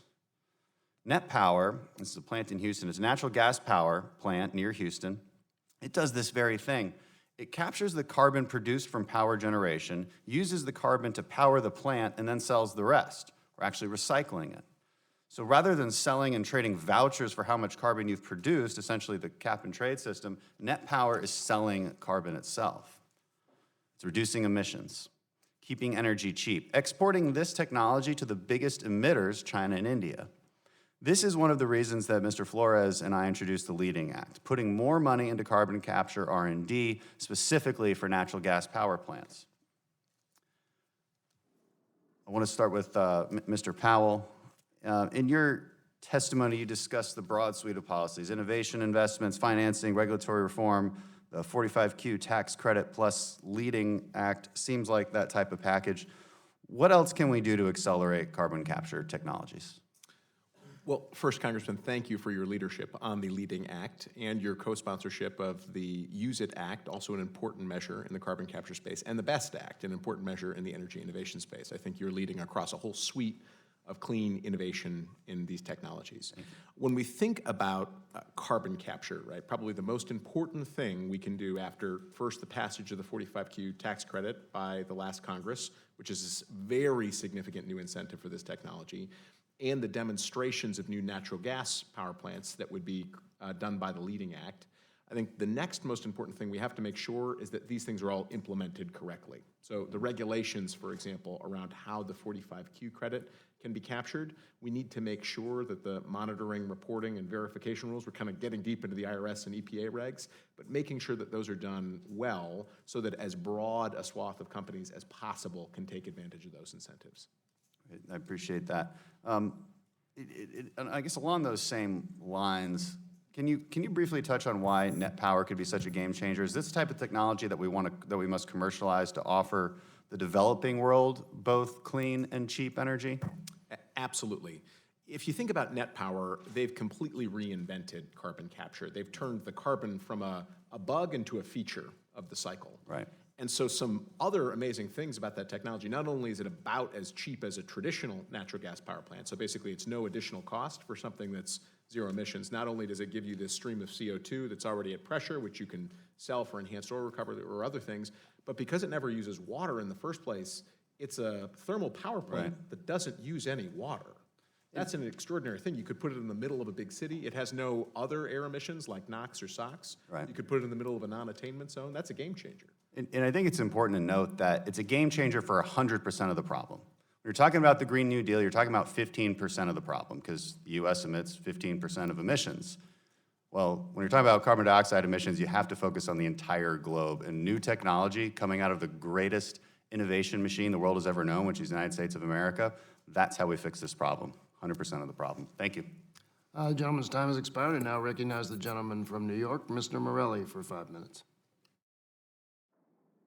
Thank you, Mr. Chairman, and I do want to thank you for holding this hearing. This is the second hearing on the budgetary impacts of climate change, and I can't imagine a more important topic, so I want to thank you.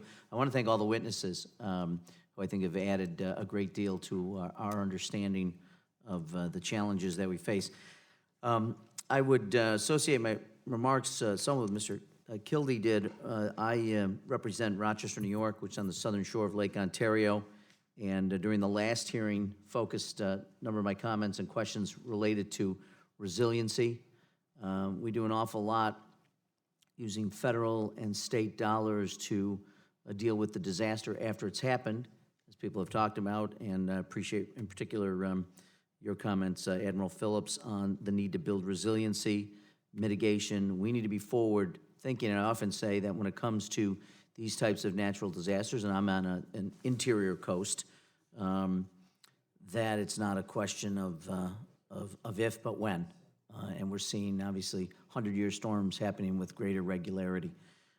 So I appreciate that, and I did talk about that in the last one. I wanted to talk a little bit today about some of the health impacts, particularly the public health impacts, and perhaps Dr. Benjamin, like Mr. Kildee, one of the lakes in my community, Hemlock Lake in upstate New York, which is the primary source of drinking water for the city of Rochester, has now reported blue-green algae blooms for the third time in as many years. I wonder, and I'm not sure, I must admit, as a layperson, what the potential impact is of green algae blooms in drinking water or water supplies. Can you comment on that? Sure. You know, it has a range of impacts. Number one, you can't drink the water. Number two, you can't swim in the water.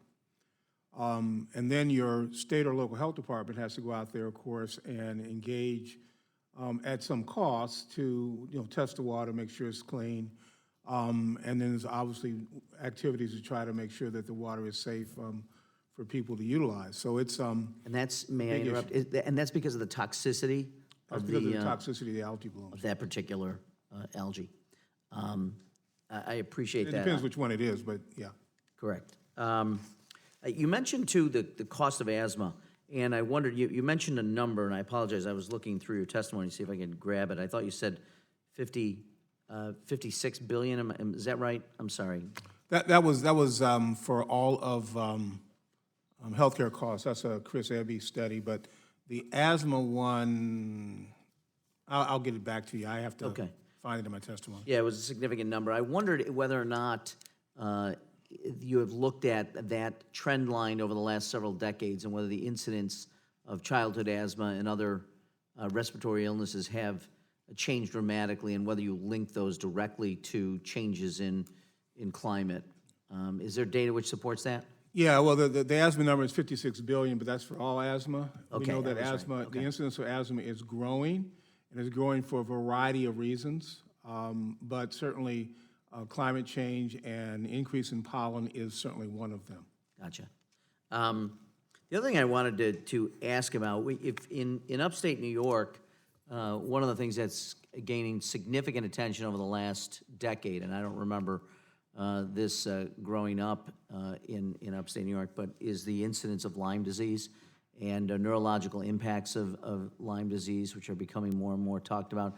I wonder if you could talk about that. And I understand it has something to do with the migratory patterns of ticks as they move further south as the temperatures increase. I wonder if you could comment on if you have any information relative to the patterns of ticks, and also whether there's changes in the types of, in the acuity of Lyme disease over time as well. Sure. So we're seeing kind of a couple patterns. Number one, we're seeing the environments in which tick-borne diseases occur changing as we're getting wetter and warmer. And so we're seeing a lot of the mosquito-borne diseases that occurred primarily in warm parts of the country move up and out.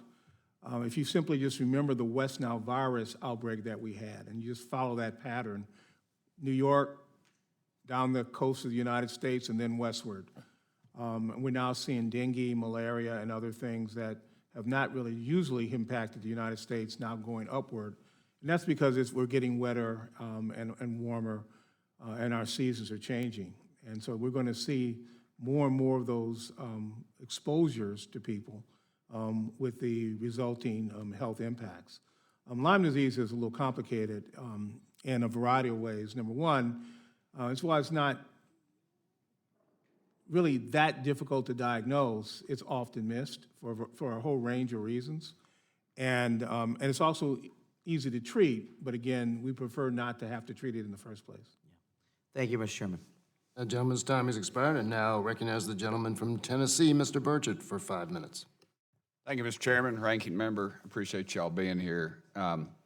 As I mentioned in previous hearings this committee held on climate change, East Tennessee, I feel like, is leading the way with nuclear energy, or nuclear energy, whichever the case may be. I believe the nuclear power is one of the best ways to reduce our carbon footprint while also being fiscally responsible.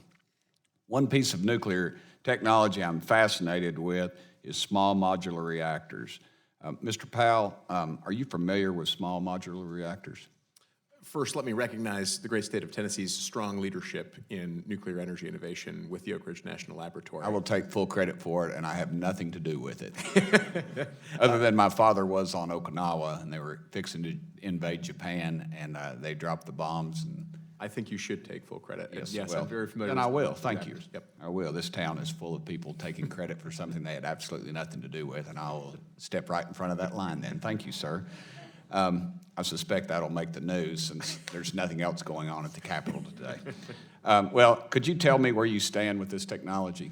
Strongly supportive of small modular reactors, or SMRs. They will be a game changer for nuclear the way something like net power is for natural gas. Yes, sir. And ma'am, this isn't in my notes, and it always makes my staff nervous, and I'm sure that they're all in my office crowding around the television. Uh-oh, what's he getting ready to say? But I'm an organic gardener. Mainly my groundhogs end up eating all my produce this year because I have not been home to it.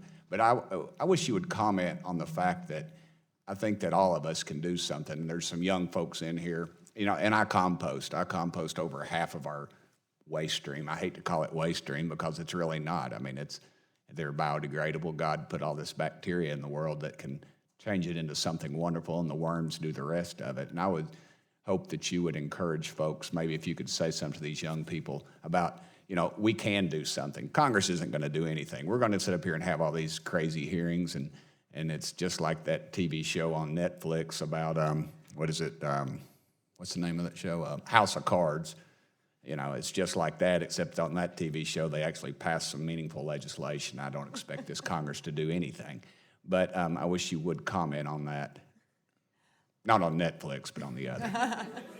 Which is good, because I have to admit, I've never actually watched the show. Good. Much to my husband's chagrin, probably.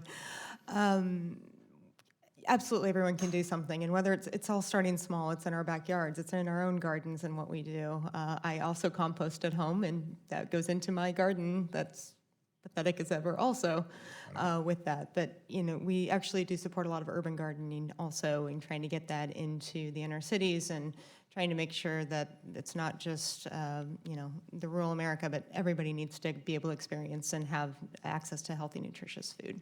And, when we set stuff on the curb, and I rail on this all the time, but it goes to the landfill, and it decomposes anaerobically in the absence of oxygen, and it puts off a very harmful gas, which is methane. And when you compost it aerobically in your backyard, there are some gases, but it's not quite as much detriment to the environment. So I would hope you all would encourage that in everything you do. Thank you. Yes, sir. I'm sorry. Yes, sir. I would just say, sir, plug for where I live in central Pennsylvania in State College, we have curbside organic composting. So we just throw it all in one bin, and it actually does get composted, not thrown into the landfill. And maybe there's some way of encouraging more communities to do the same. It's so easy, even I can do it. Yes, sir. Well, I appreciate that. And as I've encouraged some of my friends across the aisle, that maybe sometimes the big government approach isn't the best. I always I like it in the hands of us regular folks. So, but I appreciate that, and I appreciate all the folks up here that served our country. Thank you all very much, and I'll yield back the rest of my time, Mr. Chairman. I thank the gentleman. I'm just so sad to see that you've become so cynical in such a short period Yes, of sir. time. Well, no, I came up here cynical, sir. The biggest surprise I had when I got up here was that I was not surprised. Appreciate the gentleman. Thank you, sir. I now recognize a gentleman from North Carolina, Mr. Price, for 5 minutes. Thank you, Mr. Chairman, and thanks to this panel.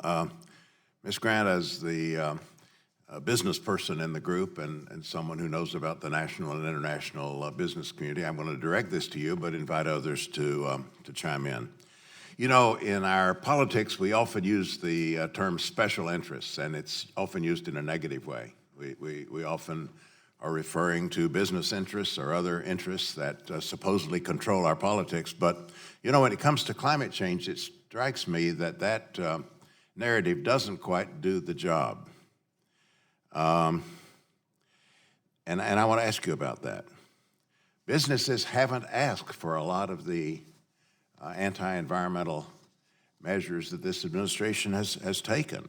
In fact, the vast majority of businesses seem to be committed to tackling climate change. 189 of the U.S.'s largest companies have committed to go 100% renewable by 2050 at the latest. After Donald Trump decided to pull out of the Paris Accord, Unilever, along with a diverse coalition of companies, including BP, PG&E, General Mills, Walmart, Microsoft, all urged President Trump to stay in the accord. And for that matter, the auto manufacturers didn't ask for a reduction in fuel efficiency standards, or they certainly weren't the ones driving that. Many energy companies, many power companies didn't request the rollback of the Clean Power Plan. So what's going on exactly? The special interest narrative doesn't quite do it. My understanding is that businesses want certainty provided by a governmental reliance on sound science and thoughtfully implemented regulations where the path forward is clear. But at every turn, Trump's actions have created uncertainty. Capricious trade tactics, dismantling of environmental protections, the rejection of science and international cooperation. All of these have significant implications for how industries address climate change and succeed in a global economy. So that's my question to you. Do you think this is just a matter of special interests? Is he listening to businesses even when he crafts these policies? If not, what possibly is driving these actions? And how has the uncertainty created by Trump made it more expensive, more difficult for businesses like Unilever to meet your climate goals, to compete internationally, to effectively enact preventive measures? There's a lot in that question, Congressman. You know, climate change for us, and I think for most businesses, is if you sit down and look at it, it's a risk to our ability to continue operating. I mean, we look at this on an annual basis, and we constantly review, consider, and assess, and we've even run high-level assessments on, you know, if we've a 2 degrees Celsius warming or a 4 degree Celsius global warming scenarios, what does that do for our business? And agreed, you will see us, we are members of Ceres, we are still in the Sustainable Food Policy Alliance, and we're all saying something needs to be done. We're pushing government to do it. We will continue to push and do as much as we can, but to your point, we need we ask government to put a policy out there, tell us where you want us to be and help us get there. We can't all do it by ourselves, but in the meantime, we'll take the lead on it. Do you have any plausible explanation for why the views of the business community were so blithely ignored in this instance? I have no idea, Congressman. Anybody else? Well, it's clear that at least the American Public Health Association is opposed every single one of the regulatory rollbacks that the Environmental Protection Agency has done. And we don't have a clue why they're doing it. It makes no sense, but they certainly haven't listened to the public health community's voice and the health community's voice on this. And quite frankly, we're seeing them in court because we do think it's a threat to their health. And we also recognize that we are a special interest, but our special interest is your health. And that's not a partisan issue. Thank you. Thank you, Mr. Chairman. Gentleman's time has expired. I now recognize the gentleman from California, Mr. Khanna, for 5 minutes. Thank you, Mr. Chairman. I was struck, Mr. Powell, when you were asked about who our competitor for renewable energy may be, that you cited Great Britain. I was wondering whether that was stuck in the 19th century as opposed to the 21st century, or maybe you were energized by Prime Minister Johnson's "we're going to rally the country, dude" speech. But when you look at the statistics, I mean, Britain has got, about $2.5 trillion GDP. China has a $12 trillion GDP. China is at about 60% of solar capacity, 50% of electric vehicle capacity. Probably our biggest competitor, the only country that's ahead of the United States. And then you may have India with the growth. And then the entire European Union, not Britain, is below those three countries. So don't you think that the real competition for the United States isn't Britain or a peer competitor, but it's China? So certainly China is our competitor in exports of these technologies to the rest of the world. They've recognized that technologies like solar and like electric vehicles will in the future have a significant global market and geopolitical advantage, and they've decided to invest deeply in those technologies to gain an edge ahead of the United States. I would argue now that our national priority ought to be identifying the next suite of technologies where we can get back ahead. It's hard for me to believe we can catch China in manufacturing solar panels, but maybe we can get ahead in next generation solar like perovskites that are actually being tested and printed in upstate New York. Do you think one bipartisan goal for the country should be that we seek to win the clean energy race, just like after Sputnik, we wanted to make sure America was #1 in the space race? Even if we may have disagreements on climate change, do you think there's any person in this country who wouldn't want to make sure that America led these industries of the future and not China? I haven't met that person. I think that that would be a worthy bipartisan goal. Thank you. Admiral Titli, thank you for your service and your constructive comments today. I know that the military has always been at the forefront of innovation, and currently there is a 25% target for renewable energy by 2025. What do you think if we upped that standard to 50% or some higher number? Do you think that our military could actually help be more aggressive in helping us meet these challenges? Thanks for the question, Congressman. I think the military can really help, certainly within the interagency process of helping the entire federal government, both executive and legislative branches, understand that we need a global solution for this issue. Because otherwise, the military is going to keep getting called on more and more to do more and more things, which is going to cost, our budget, our taxpayers, more and more money. So where it makes sense, and we've seen numerous examples of this, where it makes cost-effective sense for the military to increase its use and usage and development of renewable energies, of so-called green energies, and I would actually prefer to say non-carbon energies, because I think there's a lot of use for small modular reactors in certain military situations, so let's say non-carbon energies. That makes tremendous sense. Having the military spend a whole ton of money, let's say that should maybe be more on the Department of Energy side, developing, let's say, some sort of non-carbon-based fuel, give that to ARPA-E. Put the money in ARPA-E's budget, give them the mission, hold them accountable, and then as that technology matures, both military and civilians can use that kind of technology. That's how I do it. Do you think we should be increasing ARPA-E's budget and funding? Absolutely. What are they right now? About 150 million? Yes. Okay, add 2 zeros. I'm serious. Add 2 zeros. Are we serious about this problem or not? When I look at the AAA, Would you argue that would be in our national security interest? absolutely. And why would it? Just explaining to folks, why do you think, I agree with you, but why do you think it would be in our national security interest? Very simply, because if we can not only in the U.S., but then export that to the world to buy down this risk of climate change, we buy down a lot of potential stressors for instability, which means that our military has the potential of being used less. And I have yet to meet anyone in the military who wants us to be used more. Thank you. Thank you for your service. Thank you. Gentleman's time has expired. Now recognize the gentleman from South Carolina, Mr. Timmons, for 5 minutes. Thank you, Mr. Chairman. It's been an honor to serve in Congress. Being on the Budget Committee is something that I was actually excited about. Not many people say that, by the way. So I ran, one of the number one reasons I ran for Congress was debt. $22 trillion, I said it time and again on the campaign trail, and it resonated in my district. It was literally probably the most important issue. And I want to back up real quick, and I used this on the campaign trail too.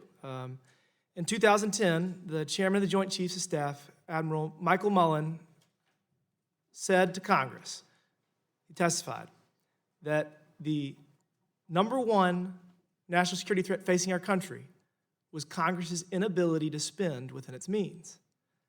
At that point, we had $13 trillion of debt. It's 9 years ago. So I guess my first question is to Admiral Titli, was he wrong? Do you agree or disagree with him? I'm not going to comment on Admiral Mullen. I think the challenge for the Congress and for the federal part is to balance. This is what you guys get paid for. This is your day job, to balance these multiple problems, whether it's climate change, whether it's migration, whether it's federal spending, and put those three, those types of issues together.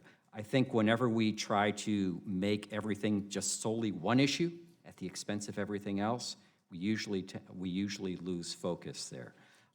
It's frankly above my pay grade to figure out what the right level of debt is.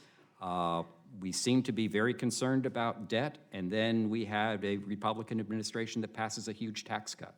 So this is way above my pay grade as far as figuring this out. You know whose job it is, though? It's actually the Budget Committee's job. And here we are. I get to vote on my first major spending bill, 2 years of spending, which is likely going to pass. It never received a hearing in this room. We never talked about it. So it's likely going to pass. I'll just concede it. In 2011, Congress did just that. They said, all right, $13 trillion is a lot of debt. That's too much. So they passed a budget caps agreement to limit spending over the next decade. This expires in 2021, which again, when we vote on this spending bill this week, will literally end the budget caps agreement. So we're going to be 10 years after Congress said, we have a problem, we're spending more money than we should, and they took steps. What was accomplished? We doubled our national debt. So we're going to have $25, $26 trillion in debt at the end of this. I'm voting no this week. It's literally the number one issue I ran on. Debt, deficit spending, we need to get it under control. I don't care whose fault it is. I don't care if it's the Republicans' fault, the Democrats' fault. They're probably both to blame. It is immoral, just like it's immoral to give an environment that is degraded to my children and my grandchildren. It is equally, if not more immoral, to not have a country to give my children, my grandchildren. We are running out of time. The one good thing about this budget deal that we're about to do is that we have 2 years to figure out how we're going to right the ship, how we're going to get our spending under control, what changes have to be made, and we got to find the courage to do it.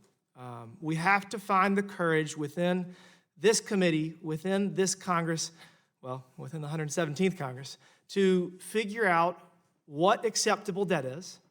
So, I mean, that's a great question. If at the end of this proposed deal we're voting on this week, they said, but this is the most we're going to borrow, or this is how we're going to get back within a reasonable amount of debt. Just any plan, any kind of plan, but unfortunately, plans require courage. And there's no way to fix this problem without having a little bit of courage, probably a lot of courage. So, the fact that we're here having our second hearing on climate change on the House Budget Committee that never did a hearing on the budget we're voting for this week is literally everything wrong with Washington. And we have to rise above it if we're going to save our country. I'm here to work, and I will work with anyone that's willing. And with that, I'll yield back my time. The gentleman's time has expired. I now recognize the gentlewoman from Minnesota, Ms. Omar, for 5 minutes. Thank you, Chairman. I think saving our country means that we give care and concern to the health and the well-being of the people who live in the country. And so, Dr. Benjamin, I wanted to talk to you a little bit about your testimony in regards to how climate change is affecting our health. You talked about how, if left unchecked, it could increase illnesses and possibly cause death. The fourth National Climate Assessment released last year outlined many ways that climate change is and will continue to impair the quality and availability of drinking water supplies in the United States. It found that surface water quality is already declining as temperature increases and heavy rainfall mobilizes pollutants. Other reports have found that sodium chloride in salt that's used to de-ice roads have been found to cause lead to remove from home piping.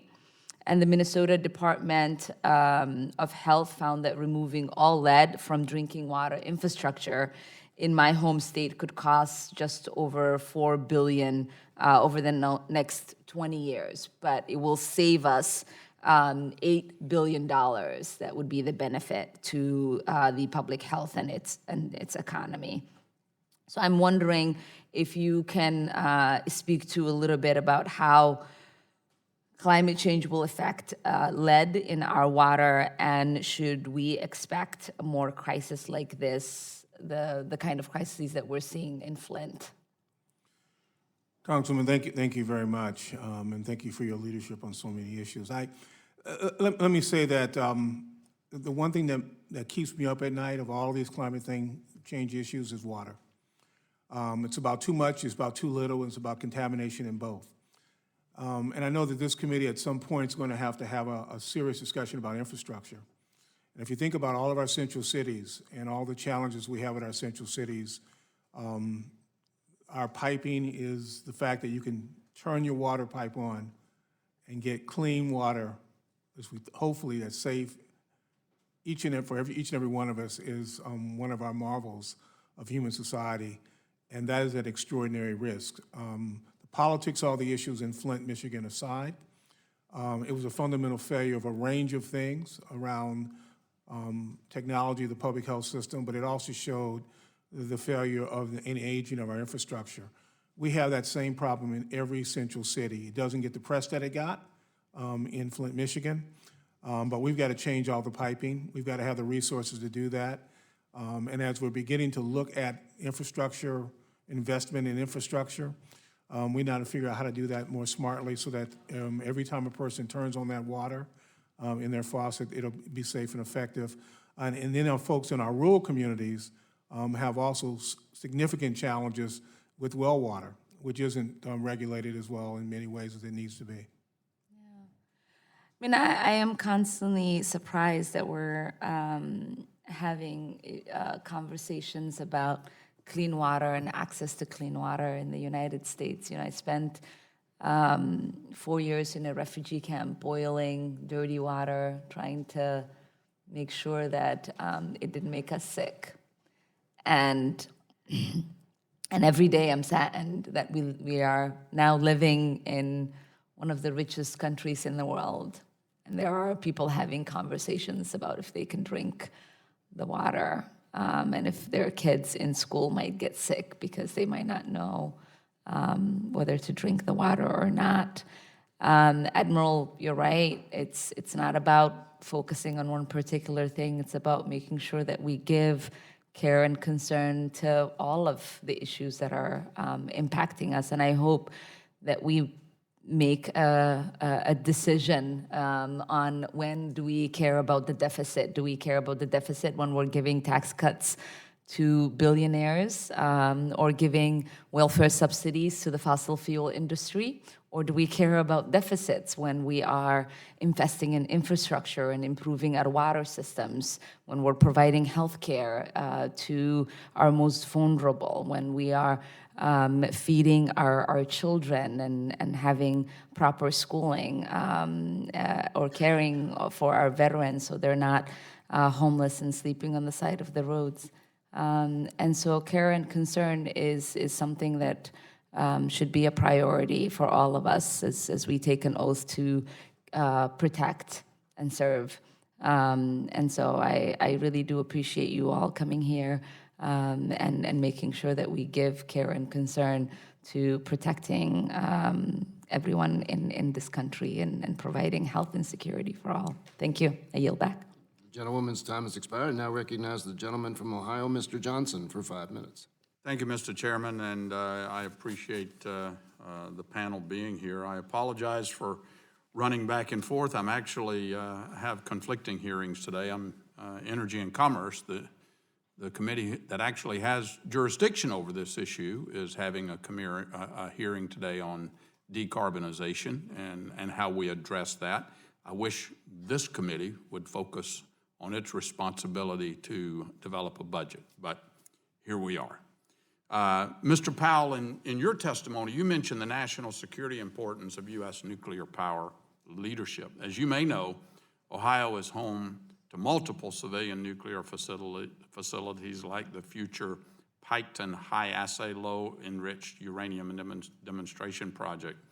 Accelerating technological innovation is important for global security, economic growth, and our environment. Additionally, at ENC last Congress, we addressed some of the issues stemming from the Part 810 process, which can affect our civil nuclear industry's ability to engage in international nuclear commerce. The geopolitical benefits of such engagement were a significant motivating factor for reforming that process. So, Mr. Powell, why is American advanced nuclear development important to global non-proliferation and climate efforts? Well, first, Mr. Johnson, it's good to see you again. Had the honor to testify before your other committee on similar topics recently, so thank you for your continued attention to these issues. Nuclear energy, particularly advanced nuclear energy, is an extremely important national security priority. If we think about the global energy market, many countries want to develop their own energy systems and see nuclear included in that mix. And our geopolitical competitors, Russia and China, are well ahead of us in exports of nuclear. The Russian order book, I understand, is in the hundreds of billions. The Chinese order book will be in the hundreds of billions. And they're giving low-cost financing and all kinds of things to get their foot in that door, right? Indeed. Is it in our strategic interest to maintain both a robust civilian and military capability, and how do those two industries, how are they intertwined? Absolutely. This is a very interconnected ecosystem. So if you look simply at jobs for people coming out of the nuclear Navy and keeping that the most appealing part of the Navy to go into because people know that they'll have a job running a civilian reactor coming out of that, looking at the interlinked supply chains between these two things, there's so much overlap between the two industries. Yeah, you mentioned China and Russia and others. As more of the developing world considers nuclear as part of their energy mix, commercial energy mix, we have to ask the question, why is it important for the U.S., not Russia or China, to serve as their partners? Why don't you take a crack at it, and then I'll say something. Absolutely. Well, I think we have to remember it's not nuclear or nothing in these Right. countries. It's Chinese and Russian nuclear or American nuclear in these Right. countries. And Exactly. so you have to ask whether do we trust the Chinese and Russian non-proliferation regime more than the American non-proliferation regime? I certainly don't. Yeah, and I think it goes beyond just simple non-proliferation, because nuclear projects are century-long projects. They are, I mean, they're more than centuries. They're well, that is a century. They're 100-year projects. I mean, when Russia and China get their foot in the door, they're there to stay. Operations, maintenance, upgrades, et cetera, as technology changes. Mr. Powell, the first commercial-scale U.S. carbon capture project, Petronova, began commercial operations in early 2017. It is designed to capture over 4,000 tons of carbon emissions from a coal plant and use those emissions to produce 15,000 barrels of American oil each day, a 50 times increase over the field's status quo. The project was made possible by the public-private partnership with the Department of Energy. The primary industry partner on the project, NRG, has stated that a second project could be done at 20 to 30% lower cost with its lessons learned. Underscoring your point of learning by doing, how can federal innovation, investment, and innovative financing policies help bring first-of-a-kind technologies like Petronova to the commercial marketplace? So we've now entered the period with carbon capture and storage where we need to do more of these projects to bring down the cost. It's less about a breakthrough and more about, as you said, learning by doing. So things Okay. like the 45Q tax credit that would incentivize more projects so we can start to get those learnings and bring down cost are extremely important. And there's an analogy here with commercial nuclear. As we advance in that, we can help countries like India and others that have high carbon emissions do the same thing by helping them with that technology that Russia and China is not going to do. Absolutely. With that, Mr. Chairman, I yield back. Thank the gentleman. His time has expired. I now yield 10 minutes to the ranking member, Mr. Womack. All right, thank you. And once again, I want to thank the panel for being here, and specifically, I want to thank the people who have served their country in uniform, the two admirals. Dr. Benjamin, Army guy. I'm an Army guy, so. And there's one really bright spot that has come out of this hearing this morning. It's the unknown intellectual capacity of my friend Mayor Burchett from Tennessee. You know, he was using some very big words, and he was taking credit for a lot of things that he admitted he had nothing to do with. But boy, it's good to know that members on our side of the aisle have at least a command of some of that. I don't know if it's real or not. He may have just stayed in a Holiday Inn Express one night and just thinks he knows all that stuff. My colleague from South Carolina talked a lot about the budget, and some of the other members have talked about the lack of a budget. I empathize with my friend, the chairman here from Louisville, Kentucky, because I've been in his seat before, and I know what it's like to have to bring diverse thought processes around trying to get a budget out of this committee. Now, we were able to get it out of committee. We just never got it to the floor. He was unable to get it out of committee, and I empathize with that because it's part of our Article 1 duty, and I'm sorry that we're abdicating that duty.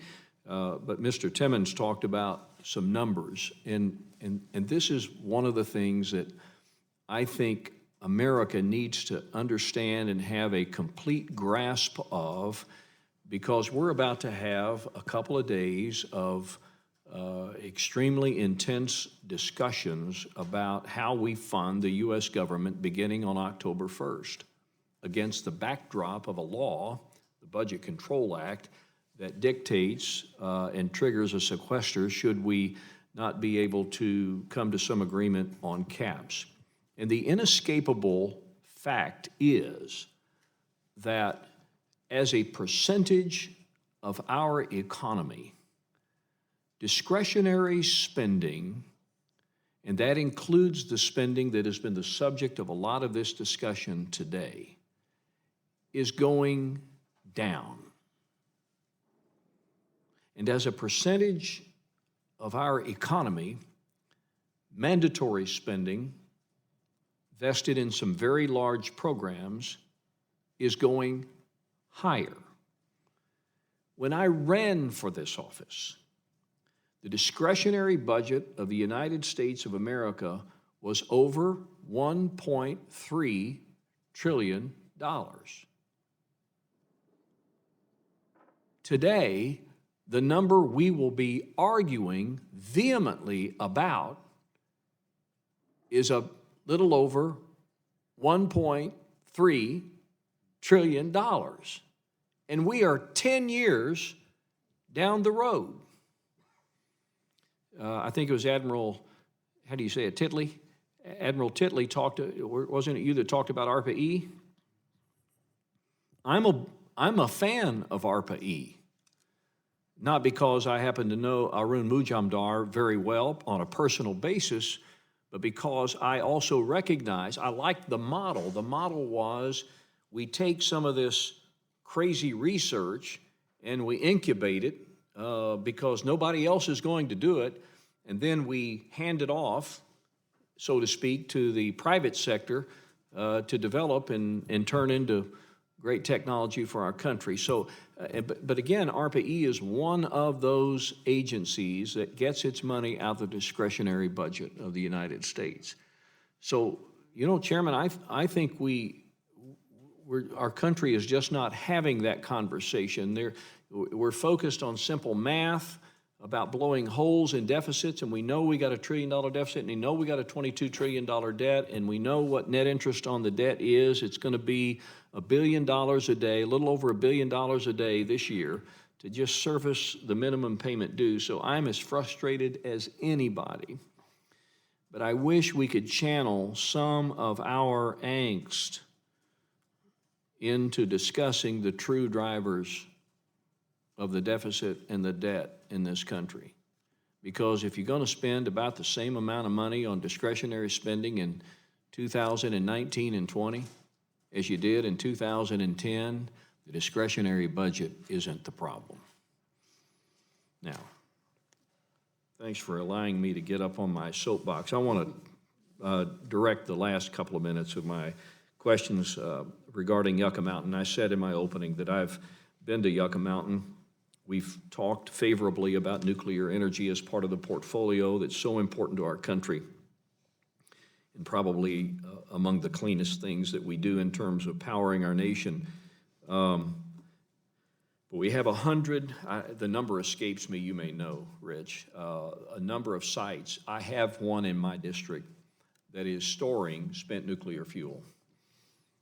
And in my strong opinion, we need to have this spent nuclear fuel consolidated somewhere. And all the science that anybody can read points to the fact that Yucca Mountain could be a repository for, I may be wrong on this, but I think it was 1 million years. I can't think how long that is, but a millennium. So anyway, we are currently 20 years behind in implementing the program that was authorized by Congress. So, Rich, does it make sense to have an operating nuclear waste program? And help me understand why we shouldn't be following through with the commitment that we made on Yucca Mountain. Well, first, Ranking Member Womack, thank you for your leadership on clean energy appropriations. Thank you for your leadership in co-sponsoring the Leading Act. Thank you for your leadership on nuclear energy and the spent fuel issue.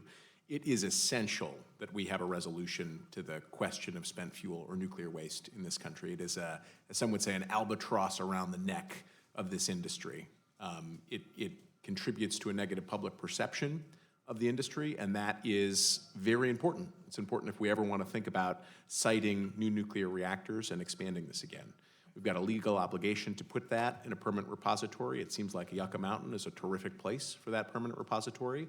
At ClearPath, we also think it would be a good idea to think about interim solutions as well as the permanent repository is being created. And we also think it's important to remember that that nuclear fuel, that spent fuel, has only had about 3% used. It's just our existing reactors can't use more of it than that. Advanced reactors could use a whole lot more. And so we would argue that when we deposit that fuel, we should do so in a way so that it can be recovered, and the rest of that really important energy could be used one day in advanced reactors as well. Why is American advanced nuclear development important to the global effort on satisfying the changing climate?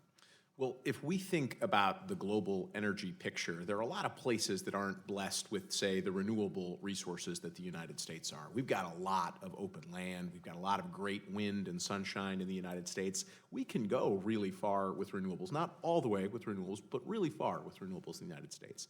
There are a lot of other parts of the world with huge populations that are going to have really high energy demand that don't have those same resources. Look at something like Indonesia, right? A country of 225 million people, nearly as many as the United States, spread across 10,000 very small islands, right? And that country is actually exploring floating advanced nuclear reactors as a way to both meet its climate change commitments and power the future for its people.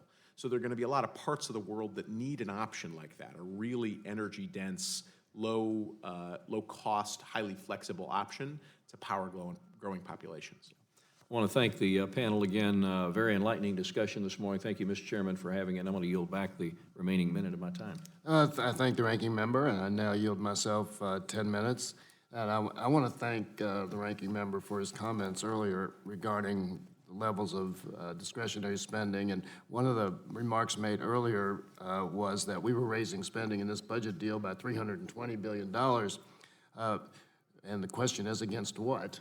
And we were raising, that's not against last year's spending or the year before, that's against the sequestration level caps that were put in 2011. So we are basically at the same spending level we've been for a long time. And I also want to commend the ranking member whose commitment to finding a better way to do the budget process is as strong as anyone in this Congress. And he spent a year leading us in a bipartisan, bicameral attempt to find better ways to approach budgeting. And we have agreement on a number of items, and hopefully we can pursue those. But let's turn back to the Don't forget this guy right here, too, because he was part That's of right. that. Mr. Woodall was a very important part of that effort. I want to return to the theme of the hearing and reference a comment that Mr. Scott made earlier in his remarks, that really what we're talking about when we talk about climate change and the budget and our response to it here is the cost of doing nothing. And I think that's where this hearing has contributed a great deal of important information because we've seen in various segments of our economy and our national institutions what the cost of doing nothing is. And that's one of the things that I think we have to remain focused on, because doing nothing is really not an alternative for this country. And we've seen private sector responses from Unilever and others, and that's very important.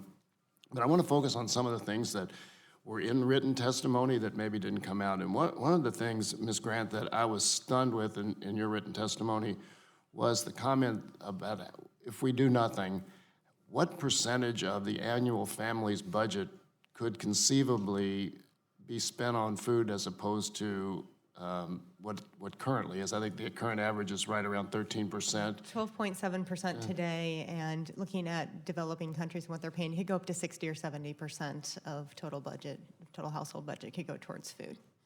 That's a stunning number, and when you consider what we know in the United States what people pay for housing as a percentage of their budget, to add a huge percentage of that to food makes basic living unsustainable. So we've got to, in addition to whatever cost the taxpayers will face through the federal budget from climate change, we've got a lot of very significant direct costs as well. Admiral Phillips, and I echo my colleagues in thanking all of those military representatives for their service. One of the things that impressed me about your testimony was that we were focused primarily, or the hearing was supposed to be focused primarily on the federal budget, but what became very clear is there is a huge cost to climate change at the state level and the local level through the taxes on those levels. Could you elaborate on how the local, state and local taxes have been affected by your efforts to create resilience? Thank you, Mr. Chairman, for that question. I think I'd like to refer to some work that has been done by the city of Virginia Beach. They've spent quite a bit of time doing analysis within their city, within their budget, to understand what the costs of doing nothing for them are now and what they will be over time. And so what they found through their analysis, and they're working with the Dewberry, who's a consultant, which is helping them with this, is that today, their costs in dealing with rising waters and flood impacts in their city are about $26 million a year. With another 18 inches of sea level rise, those costs, if they do nothing, rise to $77 million a year. With another 3 feet of sea level rise, those costs rise to $329 million a year.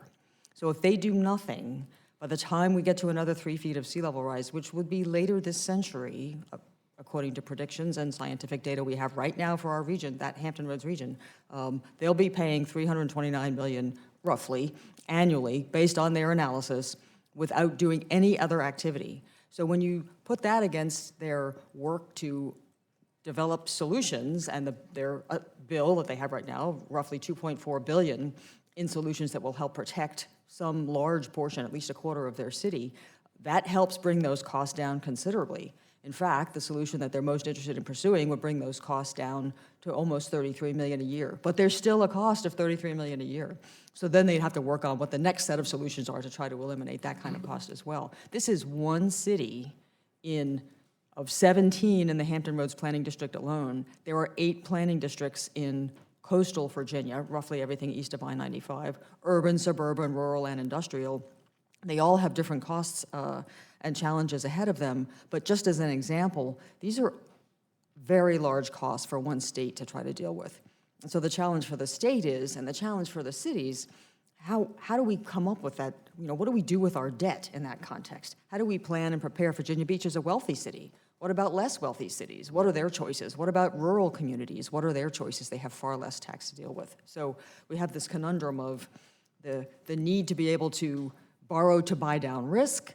The ratings agencies telling them if you borrow more, then your credit rating is at risk itself, and so we won't let you borrow anymore. And so we have this paradox of trying to buy down our risk, trying to reduce our costs, and then not being able to do that because of our credit rating. So that's a challenge at the state level, but it's also a challenge that goes right down to the local level for cities and communities and localities. Thank you. Admiral Titli, you mentioned one thing in your testimony that I had not thought about, but the fact that we have growing urbanization around the world and that many of those cities are in coastal communities which would tend to be affected more. Is there anything, I mean, we're having increasing urbanization in this country as well.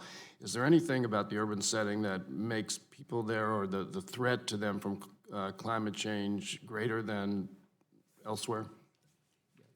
Thank you, sir, for the question. I think what it is, for any of us, and probably most of us have lived in, some kind of city at some point. Once you're there, I mean, the good thing is you have a lot of infrastructure to support you, but the bad thing is if that infrastructure is disrupted from whatever cause, it's, if you're in an apartment building or if you're in a very small lot, you are dependent on those services that are no longer there. You can't just go out into your field and move 3 acres up because that's not the life you're leading. So I think I talked about, I call it sort of the correlations go to zero, and I think a tremendous challenge is going to be that, given this rich discussion we had on lack of increase in discretionary funding, kind of what I mentioned earlier is the ice, unfortunately, doesn't care where our discretionary funding is. It just keeps melting, and just the sea level rise component alone, we've talked a lot of other things, is going to drive hundreds of billions and perhaps trillions of dollars, certainly trillions globally. If we start looking at 2, 3, 4 feet, how do we deal with this? And we're going to need to deal with it more or less at the same time. We don't get to say, California, you guys get to wait till 2120. You know, New Orleans, hang on for 60 years. I mean, while we deal with Miami. We don't get that luxury. Everybody, I think, sir, is going to come to the Congress and the representatives saying, my district needs, and they need it now. How do we deal with that? And can we start planning how we're going to deal with that now? Thank you. Mr. Powell, I appreciated your testimony very much, and I'm going to ask a question and make the mistake of asking a question I don't know the answer to. But back around 2010, we created, when we were in the majority and President Obama was president, we created a significant fund in the DOE. It was about, I think, $37 billion that was low-interest loans to incentivize innovation in the energy field. And most people know that only as the fund that funded Solyndra. But is that the type of initiative that you're referencing, that where the government could be helpful? And with the little time I have left, what was either good or bad about that initiative? So that's the Department of Energy's Loan Program Office. Contrary to popular belief, it's still very much alive. So there's still about $40 billion in authority left in that program. There's still significant authority for advanced fossil energy projects, advanced nuclear energy projects, some left for very large renewable projects and advanced vehicle projects as well.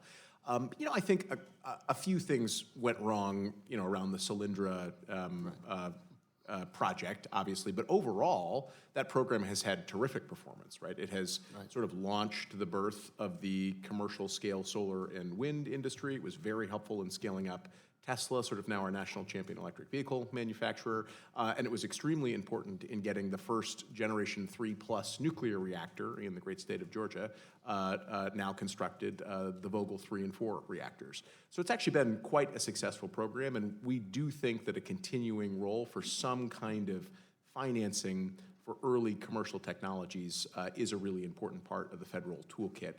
The commercial lending sector is just not willing to take technology risk on big loans. And so having a kind of a federal bridge there that often brings in private sector financing as well around it, we think is a really important role for the federal innovation apparatus. I appreciate that. Unfortunately, my time's expired. 10 minutes can go by quickly. Dr. Benjamin, I didn't have a chance to ask you a question, but I thank you as well as the remaining members of the panel for a really important discussion, and all of you made significant contributions to what I think will be a pretty important committee record. So with that, I will remind members that they can submit written questions to be answered later in writing. Those questions and your answers will be made part of the formal hearing record. Any member who wishes to submit questions for the record may do so within 7 days. And with that, once again, thanks to all of our panel and the committee members, and without objection, this hearing is adjourned.